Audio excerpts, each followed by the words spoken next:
Kanijalo, Leila Kanijalo, Kanijalo, Kanijalo,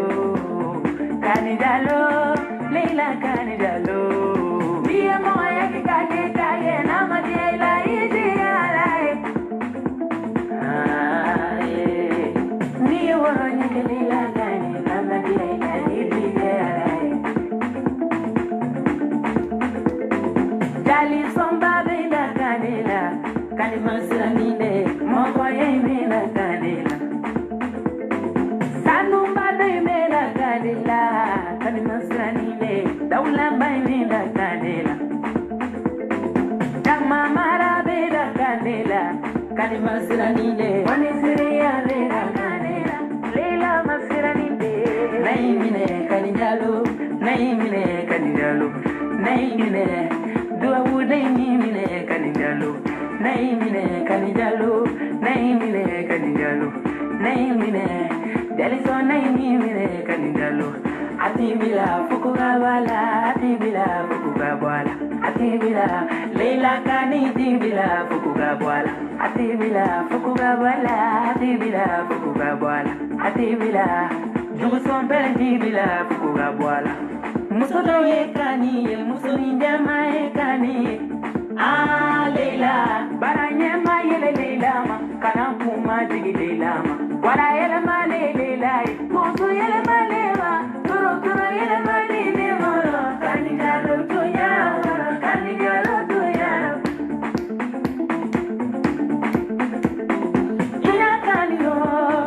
Ina kani yo, mogote fili fara barama. Mogote fili de nogoma. Tuya kanyo, tuya Leila wa. Alaka kisi juguluma,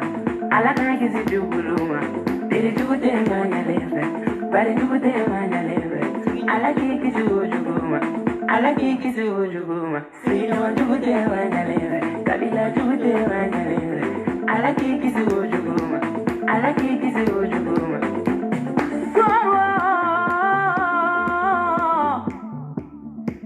Mekanine nebe kanine makanine majo. Leila kani bora masaju menila. Umumbari de nebe kanine ma. Aba kani jalu de mekanine. Acho ngado frasong. Leila kani mansayara. Don Kubo. Ano mekanine ma. Muso misuna bara masudaya. Nebakanema, kilekera, no na tolulangata, sigitana ko minda made karamalugo banangata. Leila kanjalo, takia kanibade kani, Aisha kanibade Leila, Aba kanibade Leila, Samba kanibade Leila.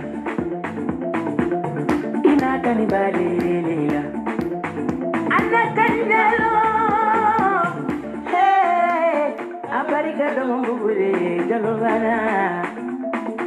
Jaga Sababunyuma. Ok, attends, j'arrive.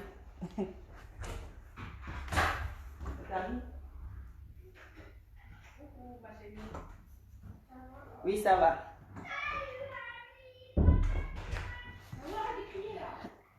Salam. Ayageto. Ok, nous donc boye Kanijalo Fasa. Donc voilà. Aïe, la musique nous valoriser, c'est ça qui est bien. Ni mieux dommage doram, dommage fait le dommage. Awo, kobe salam alaikum encore. Rapidement, mais donc à sujet kono. Et comme d'habitude, Kouyaté ba. Ko Kouyaté ba galontige la ka mo kana sa. Eh. Non, ne dabali banadi. Malen dew seraka tu ni nyogona galontige la ko.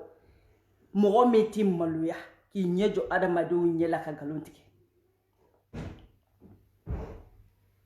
Mena Kouyaté mbaga élément kala ka be décortiquer one par one ka galontige mu be Kouyaté bala ka daka mo nyana bi. Anyo de fois yo am se ka sutura. Na farala imam dikula. ka fɔra ni président de transition na n'o ye Bandaw ye n'o ye Assimi ye n'o ye Wage ye ka fɔra an ka ni gouvernement in na mɔgɔ ma vote ye u nana ka maliyɛndenw libérer u bina don min na u ye sɔrɔ i ka kɔnɔsitɔmɔ kan fɔ la ko IBK ka to an kunna ko fo san 3 wɛrɛ nunu bina don min na ka maliyɛndenw libérer malgré 23 personnes sara o don i ma bɔ k'i jɔya ko mɔgɔw sara dɛ 23 sara don min na mɔgɔ 23 sara don min na u taara Imamu Diko attaquer fa siso kɔnɔ don min na ka Ala minɛ ka innocent mɔgɔ 23 faga ni e bɛ justice ɲini ni e tɛ parti pris la depuis Ala kan da ma révolutionnaire ye min y'i jɔ ka parti pris kɛ n'i y'a ye anw bɛ bɔ ka dɔ f'i ma parce que i bɛ parti pris mun o dɔrɔn de don n'i y'o dabila ka dɔ f'a fan fila bɛɛ ma anw ka papa t'i fɛ parce que comme dɔw yɛrɛ ka kuma ko i bɛ émission min kɛ k'i bɛ mɔgɔ wayiba mun kɛ ni galon t'a kɔnɔ jamana tɛ yen ko ni critique tɛ kɛ jamana min kɔnɔ k'o bɛ jɔ o an si ma bɔ o ma an bɛɛ bɛ critique kɛ ala anw yɛrɛ minnu filɛ sisan va pas la nous on sera man ka tiɲɛ fɔ o bɛ ja dɔw ye o tɛ ja dɔw ye mais ka wuli ka galon jugu tigɛ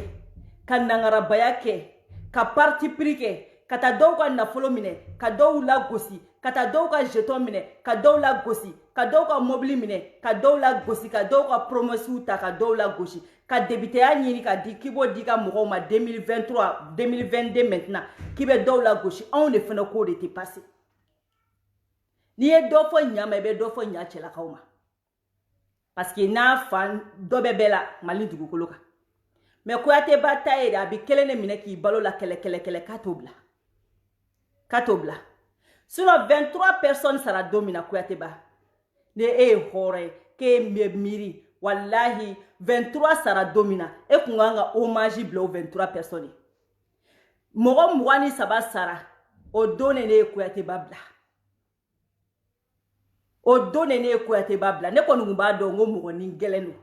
ne kɔni kun b'a dɔn kafiri don ne b'a dɔn mafiri don ne b'a dɔn mɔgɔ si t'a intéressé n'a yɛrɛ ka propre intérêt tɛ ne kun b'o dɔn wallahi ne ye n sigi n ni dimanche mɔgɔw sara don min na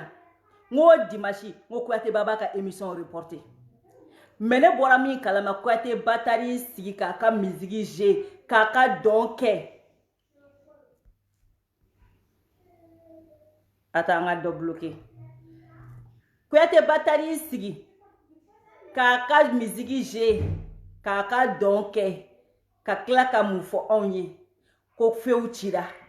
assemblée cira naganagakan siri naganagakan Momo de Canada dusu kasi ko jugu ka bɔ o dugukila kelen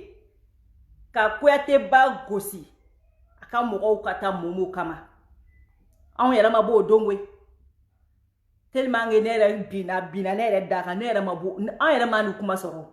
o don Momo de Canada de bɔra ka jigin a kan ka o dabali banko jugu jiginna a kan o ma bɛn a ka mɔgɔw ma a ka mɔgɔw ko k'o kana c'est à dire comme ne ni Dani kun bɛ k'a kɛlɛ k'o kana na fara anw kan donc u taara o nɛgɛ k'o ka vidéo ni supprimer tellement que adamadenw dabali banna ɲɛ b'a la kunna nan'i sigi ko 23 morts ka n'o kuma fɔ 23 morts u ma sigi kungo la u ma surunya ka sa i kungo la i kun bɛ ka minnu defa olu de ye 23 personnes faga i ko mɔgɔ min bɛ yen ko depuis Ala ka Mali dan ko Mali ma deli ko o ɲɔgɔnna gouvernement sɔrɔ alors que o sigilen depuis IBK nana fanga la a bɛ gouvernement kɔnɔ a ye ministre de la finance kɛ ale grâce à lui-même an ka école ko binna parce que a banna ka école maître sara wari ko kuma mana fɔ a ye yɔrɔ o yɔrɔ a tɛ sɔn ka wari di mais ni IBK denw n'u ka clan n'olu nana ni chèque min ye n'olu nana ni fɛn min ye a bɛ accord di olu ma olu ka t'o nafolo ta banque la ka t'u mago ɲɛnabɔ n'olu nana ni wari olu mana na k'u bɛ fɛ ka t'u ka anniversaire kɛ Espagne ka taa sungurubaw ta a b'o bɔn a b'o signer a b'o accord di olu ka t'u ka wariw ta ka t'o don sungurubaw la mais denmisɛnninw bɛ yen nɔ ale yɛrɛ den tɛ Mali école si la ale yɛrɛ ma kalan Mali école la o parce que olu bɛɛ nana kalan kɔ kan ka dɔnniya ɲini kɔ kan ka na n'a ye an ka tila k'an ka jamana ta k'o di olu ma t'a fɔ mami k'a kɛ nɛminɛ ko mɛ vidéo la donc problème ye min ye k'an ka école ko bin par terre ka sen derekaka niveau te Mali demiseni shila ni Mali kalandenta ka Sénégali kalandenta ku black classique onogoro wallahi Sénégali never mande be Mali never mande kala Sénégali never mande be Mali baki kala Sénégali anyanga indépendance ta mununye mais biulu ka never mande demisenu munu me classique konontona la ibulu black lubita nga baki école don kalambi tellement nge niveau tout la aw benye bala Mali dugukolo ka fɛn mun bɛ ka kɛ Mali université kɔnɔ a bɛ ka kɛ Sénégali aw bɛ marifa ye Sénégali école don bolo ka don classe kɔnɔ aw bɛ bese Mali Sénégali classe don bolo ka don école don bolo ka don classe kɔnɔ nin bɛɛ ma kɛ IBK tile la nin bɛɛ lajɛlen kɛra IBK tile la mun de bɔra la Diko wulila ka taa nin ko in ɲɛɲini an tɛna segin k'olu je parce que an y'a bɛɛ ka tɛmɛ Diko wulila ka taa ko ɲɛɲini université kɔnɔ ka tila ka taa ɲɛfɔ ministère de l'éducation ye ka tila ka bɔ yen nɔ ani a jɔlen face à IBK ka tila ka fɔ IBK ɲɛna ko dɔw fɔra k'a bɛ ka kɛ Mali université kɔnɔ ko an yɛrɛ y'an ka investigation kɛ État ma wuli k'a kɛ dɛ an yɛrɛ de wulila k'a kɛ wa solution ye min ye k'a fɔ k'a da kan IBK ma bouger IBK ma bouger IBK ma bouger fo bi o ko kelen bɛ sen na an denw jatigɛlen bɛ taa an dɔgɔninw jatigɛlen bɛ taa an somɔgɔw jatigɛlen bɛ taa ni ekɔliso in na ni université kelen min bɛ kulu sanfɛ u jatigɛlen bɛ taa u jatigɛlen bɛ sigi mun de sera ka bɔ a la mun parce que a AM tɛ foyi la ka gouvernement ka salibulo kɛ ka opposition ka salibulo kɛ ka parti politique ka salibulo kɛ ne y'a fɔ n ko olu de y'anw ka école ko tiɲɛ ni min kɔntana o bɛ wari d'u ma k'u k'an labɔ ni min fana kɔntana o bɛ wari d'u ma k'u k'an ladon wari bɛ di an bɛ ladon wari bɛ di an bɛ labɔ k'an ka école ko tiɲɛ gouvernement bɛ wari di ko an ka don opposition bɛ wari di ko k'an labɔ u bɛ ni fila bɛ minɛ mais jɔn sera k'i jɔ État jumɛn sera k'i jɔ a jɔyɔrɔ la ka ni manamana ko dabila État jumɛn sera k'i jɔ a jɔ la ka ni manamana ko dabila personne. Donc i ka bɔ an da la an bɛɛ bɛ jamana in bɛ niveau mun na an bɛɛ b'a kalama n ye Thierno Ndiaye fɛnɛ ka video dɔ ye n bɛ fila bila la vite fait ka tɛmɛ Thierno Ndiaye ale y'a nɛ minɛ o ne m'a fɔ n k'olu bɛɛ ye duwawudenw ye olu fɛnɛ bɛ bɔnkɔ in na anw kelen tɛ bɔnkɔ in la dɛ a yi ta Thierno Ndiaye ka page kan n'o bɛɛ pala kuma la bɛɛ y'i nɛ minɛ ale kelen de tɛ se k'a nɛ minɛ o parce que ale bolo ka bɔ n'a dabaraba ye pɛtɛ ko de bɛ mɔgɔw la paniquer mais min fɔ bandaw ye ka min fɔ an ka bandaw ye an ka cɛkɔrɔba ɲuman faso kunnawolodenw ka min fɔ Asimu ye Asimi minnu nana ka bɔ fɔrɔn na ka maliyɛndenw libéré Wage minnu nana ka bɔ fɔrɔn na ka maliyɛndenw libéré Njaw minnu nana ka bɔ fɔrɔn na ka maliyɛndenw libéré ka min fɔ an ka ni sɔrɔdasiw ɲɛna k'u kan'u kɔfilɛ u ka taa Jɛnɛ Sogodogo balolen bɛ yen Dani balolen bɛ yen foyi tɛ bɔ a la foyi a y'aw ka baara kɛ n'aw se ye mun ye a y'o kɛ aw ka tɛmɛ foyi t'aw bolo san kelen kɔ président min n'a y'o ta k'o sigi maliyɛndenw kunna san 7 o ma tiga ci pa kɛ aw ka ni kalo kelen aw ye min kɛ Maliko la n'a sɔrɔ o kun y'o kɛ san 7 an bɛ kuma min na bi an kun t'o kɛ grâce à vous an ka sɔrɔdasiw su bɛ ka na Bamakɔ bi Karimu taar'i sigi Kiledu la k'a ɲɛ jɔ maliyɛndenw bɛɛ ɲɛ la ko nafolo tɛ Mali bolo ko ka taa sɔrɔdasiw su ta ko ka n'aw su dun u bi sa tɔgɔ min o bɛ kɛ dingɛba de kɔnɔ k'u to dingɛ kɔnɔ yen an y'a fɔ n ko n'an ka sɔrɔdasiw su bɛ to ka na a bɛ kɛ wajibi bɛ kɛ an ka ɲɛmɔgɔw kan u ka fu siri nin ko in dan na parce que Ala ye diɲɛ don o don da su b'aw bolo Ala ye diɲɛ don o don da su b'aw bolo don dɔ bɛ se wallahi conscience bi na o la a bɛ wuli k'aw jɔ ka nin ko in ɲɛɲini k'a ko ban a bɛ komi ni adamaden n'i ye kafiri n'i bɛ seli tɛ foyi ye ka adamaden n'a tubi seli tɛ foyi ye ka mɔgɔ bɔ kojugu la parce que i kɛ o kɛ ka taa kojugu kɛ n'i bɛn'i jɔ Ala la i kɛ o kɛ ka taa kojugu kɛ i b'i jɔ Ala la don dɔ la i yɛrɛ de dɛ Ala de bɛna limaniya d'i ma e bɛ taa nin kɛ i bɛ n'i jɔ i bɛ taa nin kɛ i bɛ n'i jɔ wallahi o bɛ kɛ sababu ye i bɛ kojugu dabila seli yɛrɛ kunba ye nin de ye mais an ka sɔrɔdasiw su bɛ don dingɛ min kɔnɔ fatu ye batu ye u kaburu tɛ dɔn foyi tɛ dɔn mais depuis ni denmisɛnnin ninnu yɛrɛ la fɛn kɔnɔna la depuis ninnu ye pouvoir ta su bɛ kanale bi ka na n'u ye Bamakɔ bi ka su koɲa kɛ a ɲuman na a t'o fɔ dɛ a t'o fɔ dɛ mais n'o de fɔ e ye a se tɛ e ye a dabali tɛ e ye mais min fɔ bandaw ye a ye nin yɔrɔ tigɛ a k'a di sɔrɔdasiw ma sa sani n bɛna Kuyateba la a ye nin yɔrɔ tigɛ sa a k'a di sɔrɔdasiw ma n k'a ye nin yɔrɔ tigɛ a k'a di Asimi ma a k'a di bandaw ma mais min f'u ye maa tɛ nin kɔ koyi n'i ko maa t'a kɔ kuma n'a kɔrɔ bɛ ɲɔgɔn na maa t'a kɔ min na Faransi dugukolo in kan yan maa b'a kɔ n'i y'a ta mɔgɔ 100 o 100 bilahi 90 papier t'a bolo u tɛ se ka voter an bɛ ɲɔgɔn dɔn a 90 papier t'u bolo u nalen bɛ yan nɔ u sadiri u bɛ ennuyer de quoi u bɛ ennuyer de u bɛ t'u donnen bɛ nin groupe in kɔnɔ a b'u la ɲɛnajɛ de aw kana u ta nin fɛ k'a fɔ k'aw bɛ paniquer ko mɔgɔw b'a bolo k'u bɛ se ka nɔbɔ ko la ninnu tɛ se ka tiga ci pa ye ne y'o f'i ye sa n'o y'o fɔ aw ye n ko n'a tilala u bɛɛ b'u ka page kuru ka taa a bɛɛ dalen bɛ foyer la papier t'a si bolo a papier tigi tɛ tɛmɛ mɔgɔ 10 kan ɔ papier tigi mɔgɔ 10 ninnu yɛrɛ olu yɛrɛ hey olu b'u yɛrɛ ɲini de koyi olu ma tila u ka so saracogo ɲinini na olu ma tila u ka baara cogo ɲa olu bɛɛ ye musokɔrɔni kɔdiminɛw ni cɛkɔrɔni kɔdiminɛw de koyi a bɛ minnu a jigi dalen bɛ kalanni minnu kan ko taximanu olu bɛ débiteya nɔfɛ n'olu y'u ka débiteya sɔrɔ olu b'u pied gauche don a la ka pied droite don a la ka tɛmɛ n'u sen fila ye ne b'olu dɔn komi n tɛgɛ ci maa b'a kɔ ne bɛ min fɔ bandaw ye bandaw ka n'i kɔfilɛ ni ka n'i paniquer a bɛ bɔ ka dabarabaya in kɛ aw bɛ ka ignorer cogo min na a y'a ignorer ta aw ka taa aw mago la n'Ala sɔnna ma ne ni Dani b'a corriger u ko ne tɛ sunɔgɔ ko Dani tɛ sunɔgɔ aw yɛrɛ tɛ sunɔgɔ o an si tɛ sunɔgɔ awɔ anw tɛ sunɔgɔ an bɛ se ka sunɔgɔ mun na e delila ka baarakɛla ye ka sunɔgɔ ne k'a fɔ ko Imam Diko ka di ne ye ɔ ne k'an da ka sunɔgɔ o bɛ ka dɔgɔya ne k'an da ka sunɔgɔ o tuma ne tɛ baarakɛla ye wa pour que ne ka se k'an ka imamu défend ka s'a wasa la i m'a ye ni ne Jɛnɛ Kumara aw tɛ sunɔgɔ aw bɛ bɔ kalaban ciya patapata aw bɛɛ bɛ bɔ mais ne y'o fɔ ne bɛ n ka objectif dɔn n ko ne de y'aw ka karamɔgɔ ye mɔgɔ ka video ka kɔrɔ ne ka video ya n ko ne de y'aw bɛɛ wele k'aw kɛ video mane mɔgɔ ka video aw dɔw kana k'aw ka video ka kɔrɔ ne ka video ye ne ye video daminɛ janvier 2017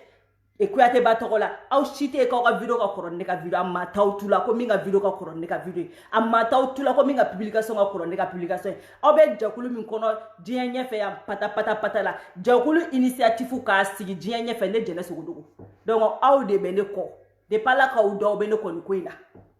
ne de y'aw ka patron ye o la ni n bɔra aw tɛ sunɔgɔ ne ma dɔwɛrɛ ɲini Kuyateba fɛ n'o ka fara ka bɔ n ka imamu de la ɔ n'a ma fara ka bɔ imamu na ni ne ma sunɔgɔ yɔrɔ min na aw yɛrɛ tɛ sunɔgɔ ye o parce que aw bɛ ne ka publication bɛɛ ye ne tɛ taa aw ka page kan ne y'aw bɛɛ bloquer mais aw bɛ ne ka fɛn bɛɛ ye parce que aw yɛrɛ tɛ sunɔgɔ ni Ala sabe k'anw dɛsɛ ka sunɔgɔ anw fana bɛ k'aw dɛsɛ ka sunɔgɔ ne ni Dani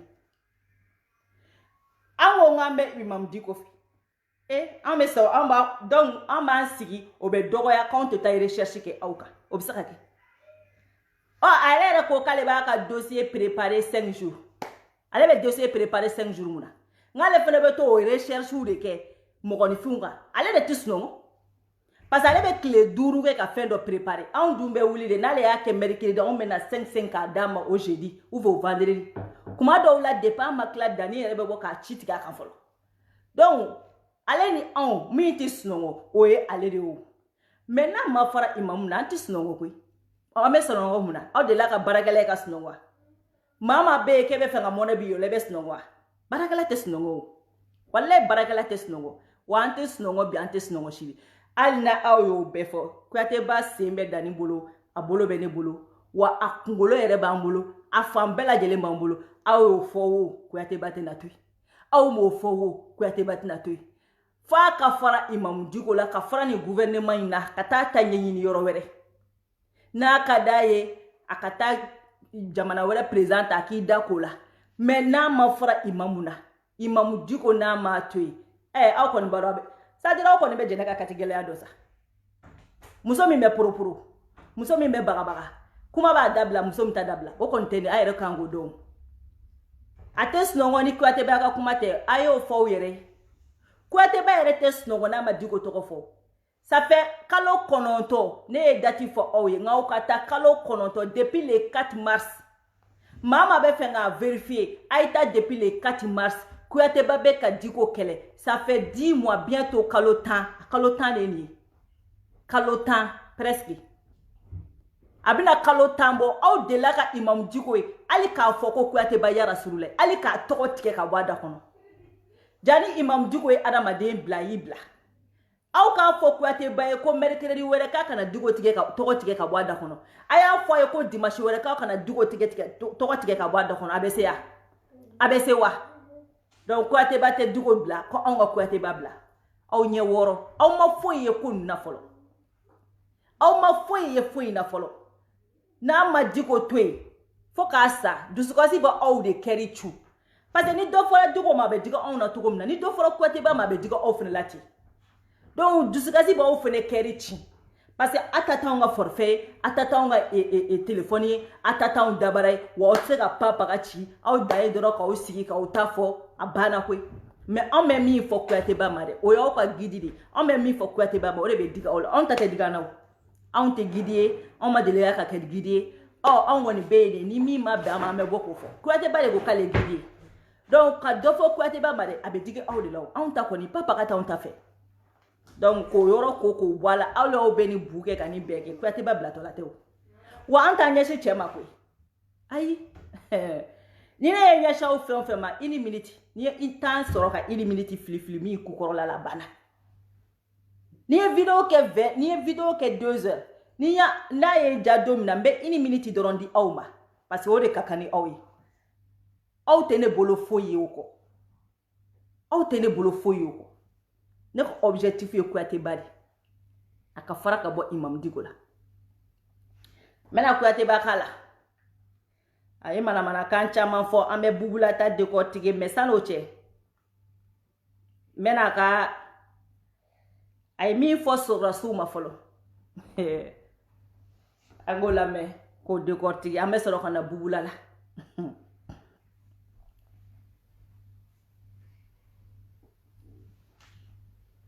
a jɔ réseau bɛ ka bege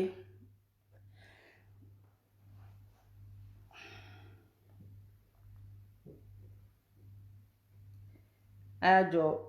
fili réseau ka suma dɔɔni a y'a cɔn ka dɔ bɔ charge la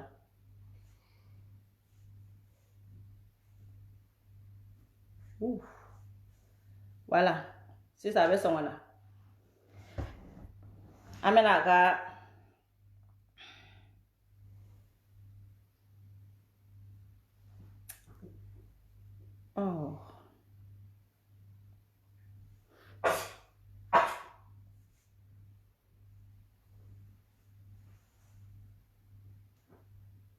a y'a kɛ to dɛ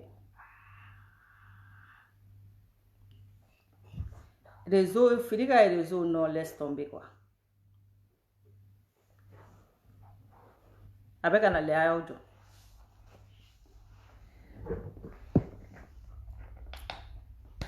Kuyateba wulila ka na baga mɔgɔw sigilen ma yan fili e fana ka n dabila sa ko fili fana ye merde de ye parfois quoi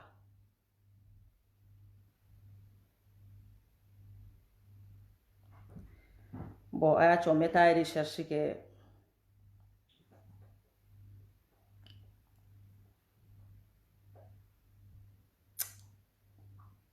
aw m'a ye a bɛ recherche de la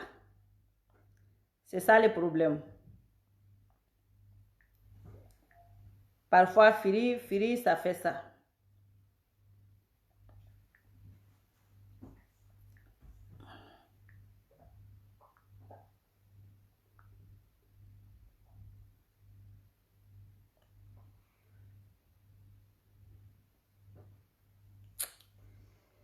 oh an ye t'a la a bɛ recherche de la c'est ça le problème parfois en droit fenêtre ça fait avec réseau perdu quoi non laisse tomber quoi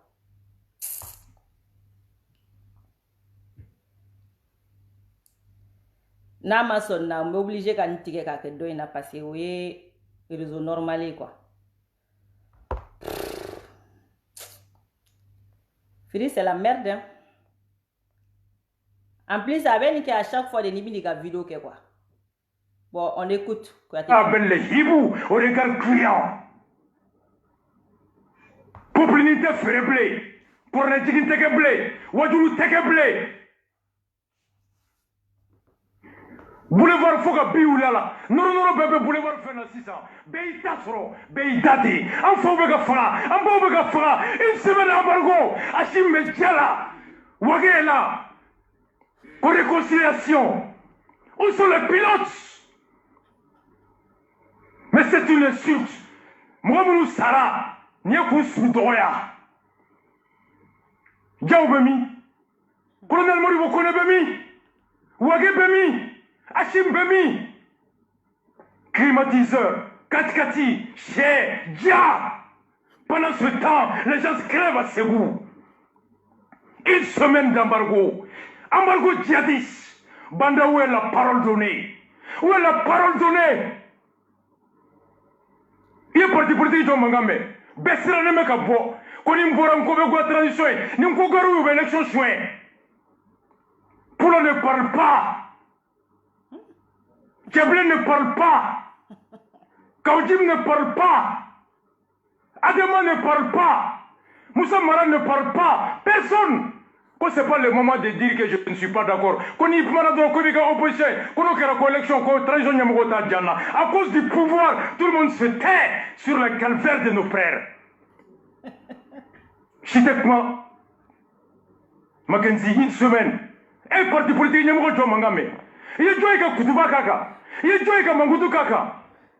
Qu'on a Nimbora Sisa, il ne faut pas qu'il y ait une opposition, non, qu'il y ait une élection, transition, Kadate Djana. Chacun se tait. C'est une honte. Une honte. Avion Bemi, pilote Bemi, ministère, force spéciale Bemi, Yanfelala, Bandao Bemi, Surasini Sanumbo, Gazol Ferré, Essensi Ferré. Non, Rasta, je suis désolé. Une semaine d'embargo. Une semaine. Djadisou Kamargo. Une semaine. Présenté que moi. Vice-présenté que moi. Mokhtar Wan que moi. Ministre de la Défense que moi. Sécurité que moi. Mouribo Kone que moi. Colonel Ouagé que moi. Personne ne parle. À 75 km de Nyono. Nigeria est clair. Nigeria. À clair. Quand je dis à Nigeria est clair.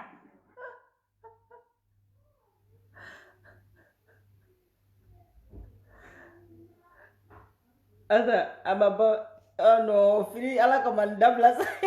quand on a un spectacle, tu es ça, Free. Non, ne peut pas Free, quoi. C'est pas vrai, quoi.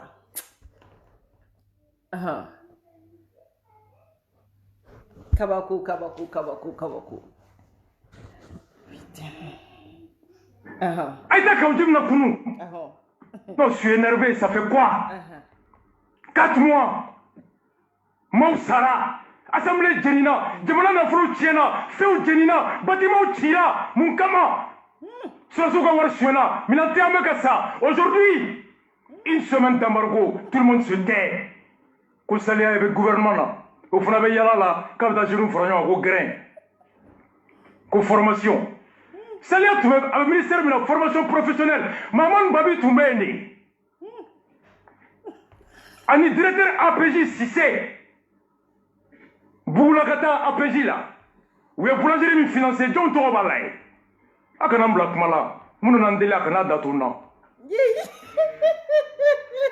C'est clair. Une semaine, Mackenzie. Ametami. Mon kelebe. Bois, Mbalandala, l'excellent diplomate Mokhtar Wan, l'excellent Koubandao, l'excellent Hachim, une transition qui reflète la nature. Le pays est en marche, oui, ta poche est en marche, oui, ton barama est en marche, oui. Il y a un marché là, mais oui. Pendant ce temps, à Farabougou, où le nation va être où mais où est la dignité, où est l'honneur, où est le sens de la responsabilité? Quand le premier pilote est là, depuis quand dans un pays en guerre, Ouagé, pilote, deux avions bolibé, force spéciale bébé à Kouachim. On va où? Coup d'état corodéni, à n'avoir nié, aucun parti politique, ni de la majorité, ni de l'opposition, personne ne parle. On y a forcé ça, non, comme il faut qu'on ait l'opposition. Nous ferons collection à tête d'Adjané là. Chacun pense bénéficier des largesses, des soutiens des autorités actuelles. Et tout le monde a peur de s'exprimer au risque de passer pour l'opposition à cause de son intérêt politique. T'as pour le voir à quand il cédère tondé mbefé mali kono mali koka sympathisant amen jo folo ay me folo en décortiquer au be kuate balame au be kuate balame abora 644 asimi wage bandau abora kanifo lema oh kuate bay ko pilotité et teta piloti ya kalange ishima te me piloti ya yo ni be 47 ans la teta piloti ya kalange mali mago ba mali mago ba de belaw francia demseni be ku metaga sorasia kalange américain ku me wuli yere ka to américain yini ali wolola jamana wolola tanki e américain yukume na kana ni sisera formation ibina katake ukuntita dama formation mare ukumbu au cheka tana o ye jamana wolola kata gerke ishima temou tia ke 47 ans seulement ni pilotité e kata piloti yini ka e reka ke piloti etisa e ko mashiti kuma e makuma ka ba ne yarango e de ye mali yere ko beyo e ka mogo ma fo ko ne ete mali ti jowa e makuma ka banwa e be fait pourquoi ka ojimu ka kuma e be fait pourquoi digo ka kuma e be fait pourquoi mogo to ka kuma o kuma e dalenti yere la mene ka ba ko e ma fo ka ba o la nya fo banda o ye ngai taw mogo la papa ka ni ti se ka papa ka chi ni nga mogo bebe immigration na a shite se ka papa ka chi ma shita bolo ba ma ko ma si al ni ko ka boni mogo tanye ko ka nunu kela tese aka fo ko bi kai bo ko ka nunu kela tese mati ko inemine mama bi ko ya immigration na aw ma clan fa balo ni babola ni ko ashikata irisigita ashitita irisigita franzi dugu kolo ka yoro amerique rete papier te mabolo amerique ni américain rete naturellement ibaro américain rete ka papier di mokoma ibe den wolo ka fembela de lengo lubi nationalité di dema muluti papier di famota di bama donc yoro ambo ere boala yoro jamana to were te maudu ko 3 mois sigile me Italie ni Espagne wula campo konona le no ulu annuele no lubi do aka ka fe ulaje wa be daine ne afo yongo ateta yoro la donc bandao aita mogola ali mata bolo ka voter mogoyi ma fo ita bolo ka voter donc aita mogola Francis dugukolo min kanyake ma maklu fanu baw bolo la kuma te ka irisigita ne de la ka fo ngali ni kwa ka mogo makaita amasadi consulat de Romine mata bolo aga consulat milena ayo siguna ye ayo fene bla portu la ma kele ngume fa karanya la kata portu ta okunye sugunari awo sugunade kumboke nuko tin chongo do sugunade kumeta portu yele mo bi donga tusiga kono me o mata bolo kwi aya fo adoye billahi amata bolo ala kan naturel mugu abestiga ka mobli ni ngono dabara bayan ne baraba na karasa kutubaleni na ka chateau rouge arasani kata chateau rouge ka tarasa kolekola kuna na ko warasani abe bode ki sigi dabara bayan ne baraba yala meni ko chu ama keleke ka taramina abi wele ka benale me ateta uluwa ali koko sadi musoko yo ulu jibanga ba ulu tise foila donc aka naturel mugu be na doro ki sigi dabara bayani nengara baya kan fo ni blabla la kateme ko ale vilila ka takale be fegi yere ke kuyate ba nyogone ka ta chateau rouge ka ta arasta ta ko kole jamais ka nga arasta nyimima nyimi kera nyimi faga langara arasta ni muna wa ta ka kole kusigini na le ale ala mine ka to de kole la ka soroka ni I waga andala ko arasta ba le kuna donc ali ko ma na ka dabara baya be ni ko ma sisa kaka boko ka ta kodo ke billahi tebo afa e ka ta kodo ke etalatebo mogo lo toko da makaka boko dogo ayi mali kadi wolo masa mati bolo sa ngo mata bolo mi me risiki tai ma fo ita bolo mi me risiki tai ubu bala mogo le ma e lu mana an kama utilaje ubu nu fuku u defle ni danini kama an du ma defle mogo mi kama uyulu ka kuyate bado a beta daya ka salongo na ni nu ka voiture an ne kumbe bo ka risiki ta an ne kumbe bo ka famaw dogo ya iye amati bolo mi me se ka famaw dogo ya parce que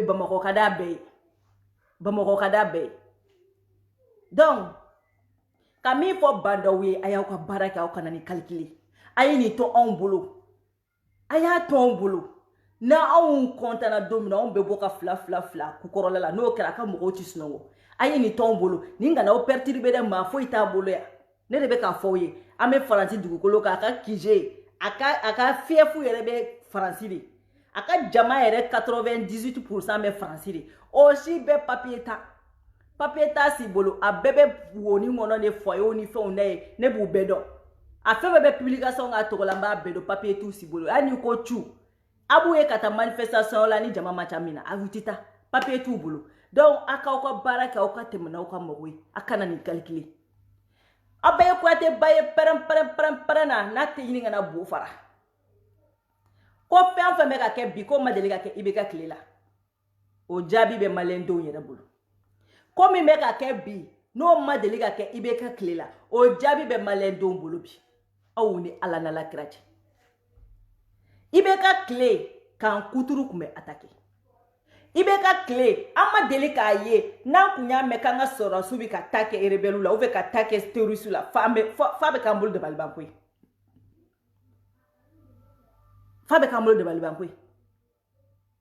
ale ere nana ka émission joli e yo sigi ko kan kuturu ka attaquer kami sorasi munu kami kanga ke lakana yoro yi sorasu teta attaquer sorasu te fagable foron yere la kwe ubi faga uka kan yere de kunkono nge ere mbora kana ni fo onye ya depuis nunu nana e yo nyogona mana kwe kake nunu nale bara munu ke ma boko fore uye moto akaya mi mine ma boko fore uye terroriste akaya mi faga ma boko fore takati 24 ka page ka ni be information nyana manyini ni be information nyana manyini ibita katika page de ka ibata besore ali dongo ataki min kera sora su ripostera uye riposte mu ko uye terroriste akaya mi faga ima boko fo parce na le fo ati je ton soro ne ma fo oyo ngoni ti jamana fenyana ma ti se ka fo parce que n'ale fenyana ma fo o te se ka critiquer donc n'a ma critiquer ka te na folo so parce que critiquer kunye muye nunu nga paniquer ka wele ka jeton dama pa para te di ma banda o fe ya banda o pa para te di ma banda o fe ya na ija kule ki yere faka drome kelen te di ma ya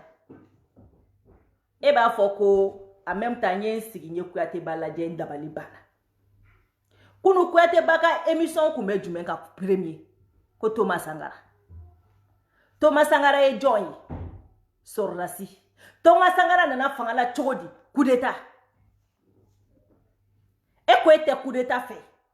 ete coup d'état qu'elle a fait mais Thomas Sangara e kay référencier Thomas Sangara e pouvoir sur to du coup d'état de ato e pouvoir sur mais est-ce que ka ira ka fo ye coup d'état ke anima jamana jobe kelea munu ma coup d'état ke ulu munya ku Burkina yi Thomas Sangara ka san damado ye minya Burkina jusqu'à ce que ala munu ma Thomas Sangara ye billahi Thomas Sangara kera on va référencier e rebe wuli dongo do Thomas Sangara e mo takana ko kani si ka Thomas Sangara ka histoire fo mais et pourtant o Thomas Sangara kele mine bi glorifier no ne bo ke bon exemple ne bolo de jamana jole Thomas Sangara nana fangala chogodi Thomas Sangara ye coup d'état de ke président élu na ka kla ka fanga mine ka Burkina jo u fana nana Burkina bew mason tubabu maso Thomas Sangara ka jolima parce que tubabu ya e ka fo ni Thomas Sangara tora fanga la billahi Burkina be teme ali France la u ye ala mine ka janfa do a terike daga wuli ka ta faga ngode ka référence bi nye coup d'état kanite barako ekele jamana dira nunu ma chogo mina ubi ku sego ke jamana zombe ka boli ka jamana bla jamana zombe ka wuli ka uyere nyini e b'a fɔ ko pilote tɛ o kuma depuis ala ye Mali dan Mali ye Wage dɔrɔn de formé comme pilote Mali ye Wage dɔrɔn de formé comme pilote Mali ye Bando Assimi Goïta dɔrɔn de formé comme Sorasi wa Mali ye Diaw dɔrɔn de formé comme Sorasi wa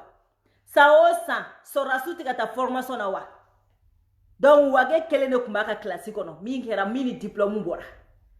Assimi Goïta kelen de tun bɛ Mali bɛɛ lajɛlen na min bɛ se ka kɛlɛ kɛ généraux dalen bɛ Bamako ye Assimi ye colonel de Wage ye colonel de Diaw ye colonel de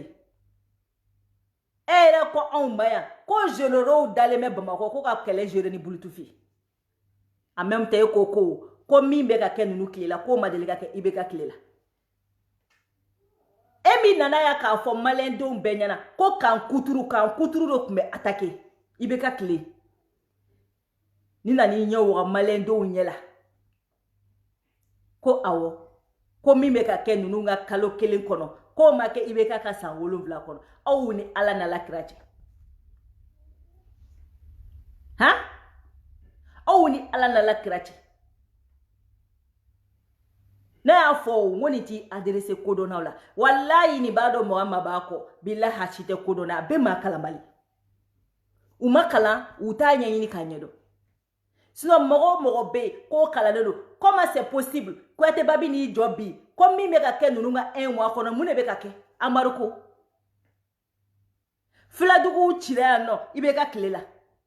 ka na ni arastisiya kɛlɛ ye anw fɛ yan depuis ala ka Mali dugukolo dan anw tɛ siya woloma kɛlɛ dɔn ne jɛnɛ de la k'a fɔ yan n'i bɛ taa sɔrɔ maraka i bɛ taa maraka Tarawele sɔrɔ yen i bɛ taa maraka Bamanan sɔrɔ yen o bɛ kɛ aw de fɛ mun b'a kɛ sigi fɛ mun b'a kɛ sigi fɛ ne y'a fɔ aw ɲɛna n ko siya woloma kɛlɛ tɛ se ka kɛ anw fɛ sinankunya b'anw fɛ n'an ka dumuni kɛ b'anw de fɛ ɲɔgɔn bonya b'anw de fɛ ɲɔgɔn karama b'anw de fɛ ɲɔgɔn makoto b'anw de fɛ mun bɛ kɛlɛ don anw ni ɲɔgɔn cɛ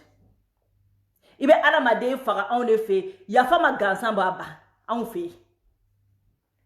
mais IBK nana ka ala minɛ ka Mali feere cogo sugu bɛɛ lajɛlen na parce que n'i y'a mɛn aw bɛ wuli k'aw ɲɛsin nord ma n'i y'a mɛn aw bɛ wuli k'aw ɲɛsin gouvernement ka marako jugu ma o y'a sɔrɔ ta tɛ yɔrɔ wɛrɛw la à cause de ça u ye ala minɛ komi Rwanda cogoya ka na ni siya woloma kɛlɛ ka don anw fɛ comme ça an b'an ka préoccupation kɛ ka siya woloma kɛlɛ kɛ nin bɛɛ fɔra anw ɲɛna yan nɔ wa an ye nin bɛɛ dawulu sɔrɔ k'a fɔ siya woloma tɛ mise en place de don mise en scène dan de kun don pour que an ka ɲinɛ nord kɔ tubabu k'u sago kɛ nord la jɔn y'o kɛ IBK e bɛna mun fɔ anw ye IBK ko la ka Mali bi dingɛ kɔnɔ ka maliyɛnden bɛɛ kɛ hɔrɔnkolo ye ka maliyɛnden bɛɛ kɛ danbetan ye ka maliyɛn jeune bɛɛ kɛ fugari ye nami nkalontigɛla kalabanci ka maliyɛn jeune bɛɛ kɛ diyagoya leader ye hali minnu bɛ faransi jugu sagoya la olu bɛɛ banna baara ma ka ban ka taa jɔsi kɛ ka ɲinɛ u nakun ka faransi ka t'u yɛrɛ kɛ diyagoya activiste ye taa ɲinina dama dama jɔn ye nin kɛ ka comédien ta ko k'an ka avion présidentiel kɔnɔ ka taa Mali présenter ni ma kɛ la honte IBK ka investiture don IBK ye ala minɛ a ka premier voyage ka Mali comédien ta Mali comédien langolon yɛrɛ hali comédien ɲɛnamaw tɛ hali ɲɛnamaw tɛ k'olu cɛ ka t'olu présenter k'olu ye Mali la honte totale nin bɛɛ kɛra anw tile la yan depuis ala ka Mali da Mali ma bi plus bas que IBK tile a ma deli ka kɛ président ma Mali bafoué ka Mali jigi dingɛ kɔnɔ ko IBK wa an bɛ ala deli k'ala subahana wa deli ala kana IBK ɲɔgɔnna di Mali ma parce que ni IBK ɲɔgɔnna dira Mali ma an k'an sigi o ye Mali ko bannen de à la limite Mali ko tun bɛ ban ni Dogo tun ma wuli k'i jɔ a jɔ la Mali ko tun bɛ ban ni Assimi tun ma wuli k'i jɔ a jɔ la Mali ko tun bɛ ban ni Diaw tun ma wuli k'i jɔ a jɔ la Mali ko tun bɛ ban i tun bɛ mun b'i tulo la su e min y'i jɔ anw dala k'e bɛ IBK défend e ni ala n'ala kira cɛ e masa Bouaka bila ne k'o bɔra jɔn de da kɔnɔ bois ka tu no ko bora jone da kono bois desera no ko bora jone da kono a musote bois bolo a dente bois bolo a jigate bois a sete bois a ferete bois kono bois tese bois desera no ko bora jone da kono ni bebor adamade nangara bakele ni da kono o wuli ala na la kracha o bina o jo orima ko o ye gidi o be ka jo gidi kunfiunga gidi ilitero ka gidi kodon balu ka gidi sino ma kodona site ni suini ni jogodo ngo aw ya dona nana kabe ibeka deme parce que du moment ka kumeka ibeka kele aka ko be kumebe on parce que o ye fanga jugu mais fanga jugu kibino o deme o te kaya boaka bla o bona jonda kun e wulo ko horoya dakna to ela horoya yere ne madelika nyogo yi folo ni eni horoya e nyogo yi wallahi e min ke etake e wulila ya no kadi jo kala bantiala ko way ko puruti ko kabe edo barala ko puruti ko kabe edo barala ke tara puruti ka biro kono ke ni dossier do tara ke no dossier tale ko puruti o yebolo ko puruti ko ay ko pati sagana ko e ko normalement ke ka ngamila ko parce ko secret d'état webolo ko eta ka secret o bebolo ke o soro to ko fe ka ngamine imashinga chiefu o era ka temeka boy eko o puruti kele o tara wolo adamaden do ni bonena erela no ye yaya jibui e ba fo ko oranya dakana to ela e be wuli kata ko mo sangafo e de la ka fo sederi mo jumeye ko aya wula kata ya jibo musola mama ba ko ashite ya jibo musodo mama ba ko ashite ya jibo de do mo ba ko ate ya jibo de no tu musodo ayuta so mo do et de la délégation formée ka ali malo ke bora kelen dubolo kaita de ya jibo so mo ma ide la ka ke horon kolo miri bali tasibali ni sara fufala kifu dugo mama sara dugo fe dugo no fe dugo wulila ka ta bonya ka be wallahi ka horonya kena be ka dame kena be ka ladira kena be e ka fo sedor mo do ko bokijo kube ya jibo ka sorodo ala be quartier mo ta do horon kolo miri bali tasibali e mu education de ga mo ko kunlo kono e mi jo ke be horonya fo malendo ebe horoya do isara fula mama sara asara fula wa mama bi ko billahi ubi ko furela parce que munu sara ima tolula munu yi debe ma tolula emna to jona e ka horoya e ka dabetigia akume fola ya jibodila parce que on balole no ya kauna on bora nyakila ya forma on bora ka fima wa ali sininga na on be se ka fima me ya jiboti se ka foifo ya jiboti se ka foifo ali ka daya jiboma e kuanga miri katasi e kumanga ibeka deme ali ni ibeka kunye jama proposer e kumanga ibeka deme ali ni ibeka kunye mlulu proposer e kumanga ibeka deme ya jibo shudaleno ya jibo muso klobala kebe ka foko boakan ya jibo wolo don klobala balma klobala ya jibo muso be qualifier ka e ke den qualité jume ne afo onyana nguya ya bebo domina fintala jetala ma accident ka mabana kungolota dima nyeta dim billahi chaimbora de kabeta shara la clé chaimbora de kapta mauvaise gouvernance kele chaimbora de kapta jamana nyuma établi o jamana nyuma établi to la e no fe kabeta tien défend o do kabite ka tien défend ya jibo mana sarate ka kene kamele ngoro fale belebele jamja ka che ka bwa do ngoro ka che ka bwa muso ngoro ka muso ke filato ya jibo bebo domina aka siso kono aka kena nina fuitala ya jibo shure na takada a muso koro e miri balita si bali kono wo kele e mamaloya kana ko ibeka ka gouvernement kan e mamaloya kana kebe ibeka deme ebina mune horoya fo malendun ebina mune horoya waka kuma ko ala kana horoya datuna e ala kasoro horoya na ma nyogonyedi ya e manifi me ko datula ina ye nyogonyedi ina jerade ya jibo ala mahina na yala billahi ya ala mahinilla me ya ombiane billahi ya jibo ombea wallahi te safula wa ala yere maso ikasafula ora ato akera president jugu minofe billahi ala president wuli kabwe so na kuntura kuyate ba ma billahi kumbe safu mo digo yi kumabo wallahi digo ya jibo kumabo sino ete eka jekulu mogo jumembe normalement sale ki sigi kebe jamaïcain donc il dala doka reketemu oka je ne sais pas 11 mai ou je ne sais pas quoi mais là ça les cas sigi dia dongodo kibo anniversaire ke e kan ka anniversaire ke ya jibodi donc o ma ki ya figa video do kono parce que tika video bela mere mais donc o ma ki ya figa video do kono ko itara kibita ya jibo laje ya jibo somo laje ku yige ubi genge mais tu ko tara mo mugani sababe laje mashima digoge hawo horon kolon bege dambetan bege fitiri wale bege ebe genge ni emati takuma le bege e kanga minke ne moge bege o mafo ya ko ni kuma ya wakati jenda fatala ni kuma ya wakati jenda fatala sino dugo magene awo dugo mage iko ko dugo e wari muta ko ka to di mogo saloma kebo wari borodo a wari mi be e bolo e kata dodi ko mi mate ta borodo parce que e ko ke mamine e daga di to utala lu ya mine me e ma femine me maligere ma femine e ye to ko kay ni femine la utay maligere ma femine e be se ka minke e mogo to ti se ko ke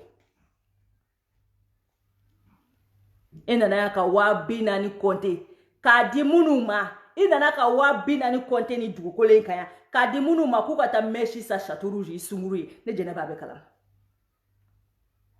wa bina ni e obomi anana farasi aka wa bina ni kuru ka di munuma ku ka ta chateau rouge ku ka ta brésilien sa ka sunguri e ala ngo sisane parce que on klo gerena o sisane ko bi ka don yere fena klo kono mo do ya essayer to bela kan alerte on maso o kuma o fora on ye bide o tige wele ko jene ne ta tofo parce que ni mami tofo u beto o delika sudu bio ko ka boka fo ko alemafo u ko betara fo ko ka fendo bubulo aduna na fe borafi awo me inana farasi an yi bieni tige kana wa bina ni beke ekutogodi e ma wari mine ebe wa bina ni soro togodi ka wa bina ni brésilien ka wa 300 € ka di ku ka ta chateau rouge ka ta brésilien sa ka da sumuruma o kera français ete wari mine ete foi mine mebe se ka mige wari mine na otisegoke wari mine na otisegoke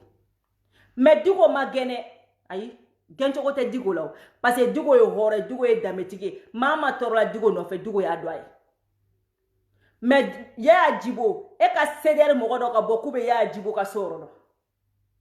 2016 mi sara tribunal la ino fe e ka body photo kele ki de la ka ti jo ya jibo so mo ko la parce que an naw yo bo ka bo film ko bla ni jeli son warta o bulu ka be taw to ni jelu la facebook de karu ka jeli Facebook de karuga toko nyini yoroy parce que papa ga tushiku ubwe boka no sigi doro yere yirala sinon e ka boni video kele e ka boni photo kele ka foko ne ya jibo somo e kantarufu ate iko ya jibo yige ko ya jibo somo yige obi genge muna ya jibo somo tege wa memi fo oye mama ayo bla ya jibo place la demsenyo beni no fe na usara ya jibo traité to comme no be traité ti aya ye ne minena ka do kasula amatane la jo fana cheni minena kasula amata akilekele tita abaka demsenu ne blaka ta maire tita ologo kon yo kuate bakele anga kuate bakele era maja aula grâce à nous bi kuate bebe ka moya c'est-à-dire hypocrite ni ka ofebi sinon sana on ba kele ka fitiri wala na ka hypocrite na ka mogolangola do akulola aw jon kumbe na kumbe ka ujate amata ula me aw ya kele liminge anana sisa fa kera ka jeli bay abasi ga dongli dowla sinon kuate ba ka sura sana amba kele anan be bla nyona akuma aw jon to ko mogo joli sara aw tula na tara mo mingaso adela ka se makaso abaka mogo de blakata ayre teta jena ateta jena grâce à Neri Dani avec ka kofle awla donc alo yoro la on va kele na fanya ko aw yɛrɛ ye fɔlɔ anw ka kɛlɛ ye nafa ɲɛ aw mɔgɔ fɔlɔ min o ye aw de parce que grâce à nous a bɛ ka aw jate bi a bɛ ka aw jate ko fɔ aw ye mais a dɔ ka bɔ ni y'a jibo den photo ye a dɔ ka bɔ ni y'a jibo muso photo ye aw bɛɛ bɛ taa Bamakɔ ye aw bɛɛ bɛ Bamakɔ ye minnu bɛ Bamakɔ minnu bɛ bɔ kɔ kan ka taa Bamakɔ aw kelen tɛ yen min bɛ y'a jibo ka yɔrɔ dɔn ko ka taa foli kɛ normalement y'a jibo den ka scolarité aw CDR kan k'i jɔ n'a ye y'a jibo den ka scolarité parce que ale de ka sababu y'a to n'u ye y'a jibo sara y'a jibo den ka scolarité CDR kan k'i jɔ n'o ye aw bɛ wuli nangara baya kan fɔ la dɛ mɔgɔw hɔrɔnkolo mɔgɔ min sara e yɛrɛ tɔgɔ la e ye fitiriwaleya k'o la wa i ɲɛ b'a la bɛɛ de bɛ fitiriwaleya k'ale ale tɛ fitiriwaleya kɛ mɔgɔ si la bɛɛ de b'ale tara ye ale tɛ mɔgɔ si tara ye e ka bɔ k'a fɔ maliyɛndenw ye Diko ye mun kɛ e la e ni Diko jɛra hɔrɔnya dama to Diko la Diko fo mun a ye mun k'i la a wulila ka IBK min kɛlɛ sani ka se Diko ma e yɛrɛ fɔlɔ ye IBK kɛlɛ k'a kɛlɛ fo ka dɛsɛ a la bilahi barika bɛ IBK de la ka tɛmɛ e kan so e ye min kɛ IBK da la walahi Diko m'o k'a da la mais ja barika ko ye tiɲɛ koyi wa dɔwdenya ye tiɲɛ wa halaladenya ye tiɲɛ walahi ni barika kun tɛ Diko la Diko e dɛsɛra ma Diko kun bɛ dɛsɛ mais kalo 2 Diko ye IBK galon ka bɔ yen k'a galon dɔrɔn tɛ k'a ka gouvernement galon k'a ka ministres galon k'a ka maa bɛɛ galon ka bɔ yen k'a bɛɛ galon ka na ni Mali kura ye san 3 e dɛsɛra ka min kɛ san 3 ja barika kun tɛ e la de o jaa y'a dɔn ko barika tɛ e la de o la n ko bandɔ a ye taa sa barika tɛ nin na a dɛsɛra IBK la ni barikadenw wulila k'aw kɛlɛ don o don an b'aw alerter an b'o fɔ aw ye ni barikadenw wulila don o don o kama an b'o fɔ aw ye mais ni barika t'an cɛkɔrɔ in ni barika bannen n'a ka jɛkulu barika bannen n'a y'i kɛlɛ papaga tɛ bɔ a la o kɔntɛ n'a y'i kɛlɛ ma bɛ ja mɔgɔ ye de kara b'a kɔ ba buguni don n'a ye maa ma kɛlɛ ala b'o la taa ɲɛ parce que barika foyi t'a kɔ e ka dɛsɛ IBK ka tɛmɛ élection na e sigilen ɲɛna e dɛsɛlen kɛɲɛ n'o la ka tila ka na k'o ka jeliba ye ka k'o ka gouvernement ka jeliba ye ka k'o ka défenseur numéro 1 mais don min na Diko wulila kalo 2 Diko wulila kalo 2 a ye Bube gɛn ka bɔ yen ka tila ka wuli IBK yɛrɛ nɔfɛ kalo 2 ka IBK fɛnɛ gɛn ja barika ko ye tiɲɛ sa o la n'u ko ne ye bɔnkɔn ye ko ne ye oiseau de bɔnkɔn ye ko Dani ye oiseau bɔnkɔn ye alhamdulilahi rabbil alamin anw bɛ duwawu don de su anw bɛ barikatigi don de su wa n'aw y'a ye don o don k'i ka barika b'i sogo la bɔ anw bɛ b'i kɔ parce que anw tɛ duwawu anw tɛ dangaden anw m'an fa bugɔ an m'an ba bugɔ anw bɛ fɛn o fɛn ɲini an b'a ɲini k'a d'an fa n'an baw de ma k'an fa n'an baw ɲɛji cɛ k'an balimaw ɲɛji cɛ hali sisan nɔ Dani bɔra ka dugukolo san 2,500,000 ka d'a wolowolo kɔrɔmuso ma k'a b'a kɔrɔmuso bɔ luwanze la aw bɛ sa anw na aw bɛ sɔn na aw saraka wulu ninnu aw m'a ɲɛ aw yɛrɛ kuma tɛ kɔrɔ ma ba duwawu bɛ sɔrɔ fa duwawu bɛ sɔrɔ mais kɔrɔ duwawu tɛ sɔrɔ aw bɛ Dani ye tan Dani duwawu bɛ Dani kɔ n'a baw kɔ i m'a ye aw bɛ dɛsɛra Dani na i m'a ye aw dɛsɛra Dani na k'an wele k'a fɔ ɲɛna ko n k'an cɛ wele k'a bɛ fɛ ka dugukolo san a ye yɔrɔ fɔlɔ min la ko k'o ka ja ka dugukolo san 2,500,000 a bɛna d'a wolowolo kɔrɔmuso ma ka tila k'a jɔ k'a b'a d'a kɔrɔmuso ma k'a kɔrɔmuso bɔ luwanze la k'a kɔrɔmuso n'a denw n'a cɛ bɔ luwanze la Dani de pari aw bɛ se Dani na aw bɛ se Dani na aw bolo ko Dani min y'i sigi ka kuma minnu fɔ k'o de don aw ɲɛna ko ka kuranɛ jigi ala mago bɛ kuranɛ jigila la de ala mago de bɛ kuranɛ jigila la ni kuranɛ jigi ko don an bɛ taa sigi ka kuranɛ jigi min b'i kɛrɛ la i bɛ min dégager o de don voilà aw ma tila aw yɛrɛ la kuma tɛ ka barika ɲini Dani ye barika ɲini fa fɛ k'a ɲini ba fɛ k'a ɲini fɛn bɛɛ lajɛlen fɛ Dani dɔgɔmuso ka kɔɲɔ kɛra nɔ Dani ye 1,000,000 de compter k'a da dɔgɔnin ma k'a dɔgɔnin dɔ la na Faransi ko b'a kɛ Dani aw b'aw sigi k'aw bɛ Dani critiquer aw m'a ye aw bɛɛ dɛsɛra n'i ye adamaden dɛsɛlen mɔgɔ la dɔrɔn dis-toi que barika de b'i kɔ i ma Kuyateba dɛsɛlen IBK la wa barika fɛnɛ bɛ IBK kɔ ka tɛmɛ Kuyateba kan mais barika bɛ Diko fɛnɛ kɔ ka tɛmɛ IBK kan so barika bɛ IBK la ka tɛmɛ Kuyateba kan wa barika bɛ Diko fɛnɛ la ka tɛmɛ Kuyateba fɛn kan Dani ka Faransi n'a ma kɛ k'a kɛ nemuruba ye ka ba kelen ma dɛ Dani bɛ fɛn o fɛn sɔrɔ a hakili b'a balimaw la o de y'a to ani jɔn tura ɲɔgɔn na k'a damaja la a maga tɛ yen a mɔgɔ tɛ o i m'u dɛsɛlen a la wa i m'u dɛsɛlen a la foyi tɛ koyi barika de don wa a bɛ kɛlɛ mun na de kɛlɛ nɔbulu de don parce que n'i bɛ fɛ ka dangaden gosi i b'i bila a ka guloki de kɔnɔ k'a gosi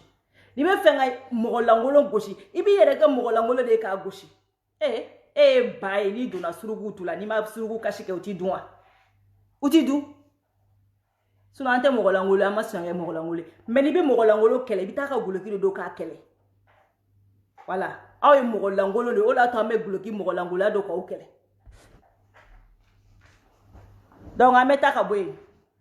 a ye nkalon juguba min yɛrɛ tigɛ video kana jɛya danni fɛnɛ kan ka don video la ni n ka réseau sɔnna n bɛ o bɛɛ je k'o décortiquer a ye nkalon juguba min tigɛ k'a fɔ n b'o décortiquer an ka taa ka ɲini CDR tɔnden bɛɛ fɛ Mali kɔnɔ Mali kɔ kan sympathisant bɛɛ ko bɛɛ ka i dusu sumaya bɛɛ ka to u ka Bamako makɔnɔ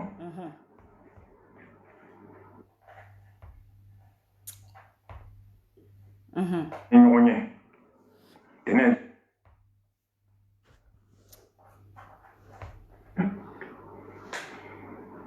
nguma jaabi min b'a ko la bɛɛ n bonya bɛɛ y'i manto an wulila mun kan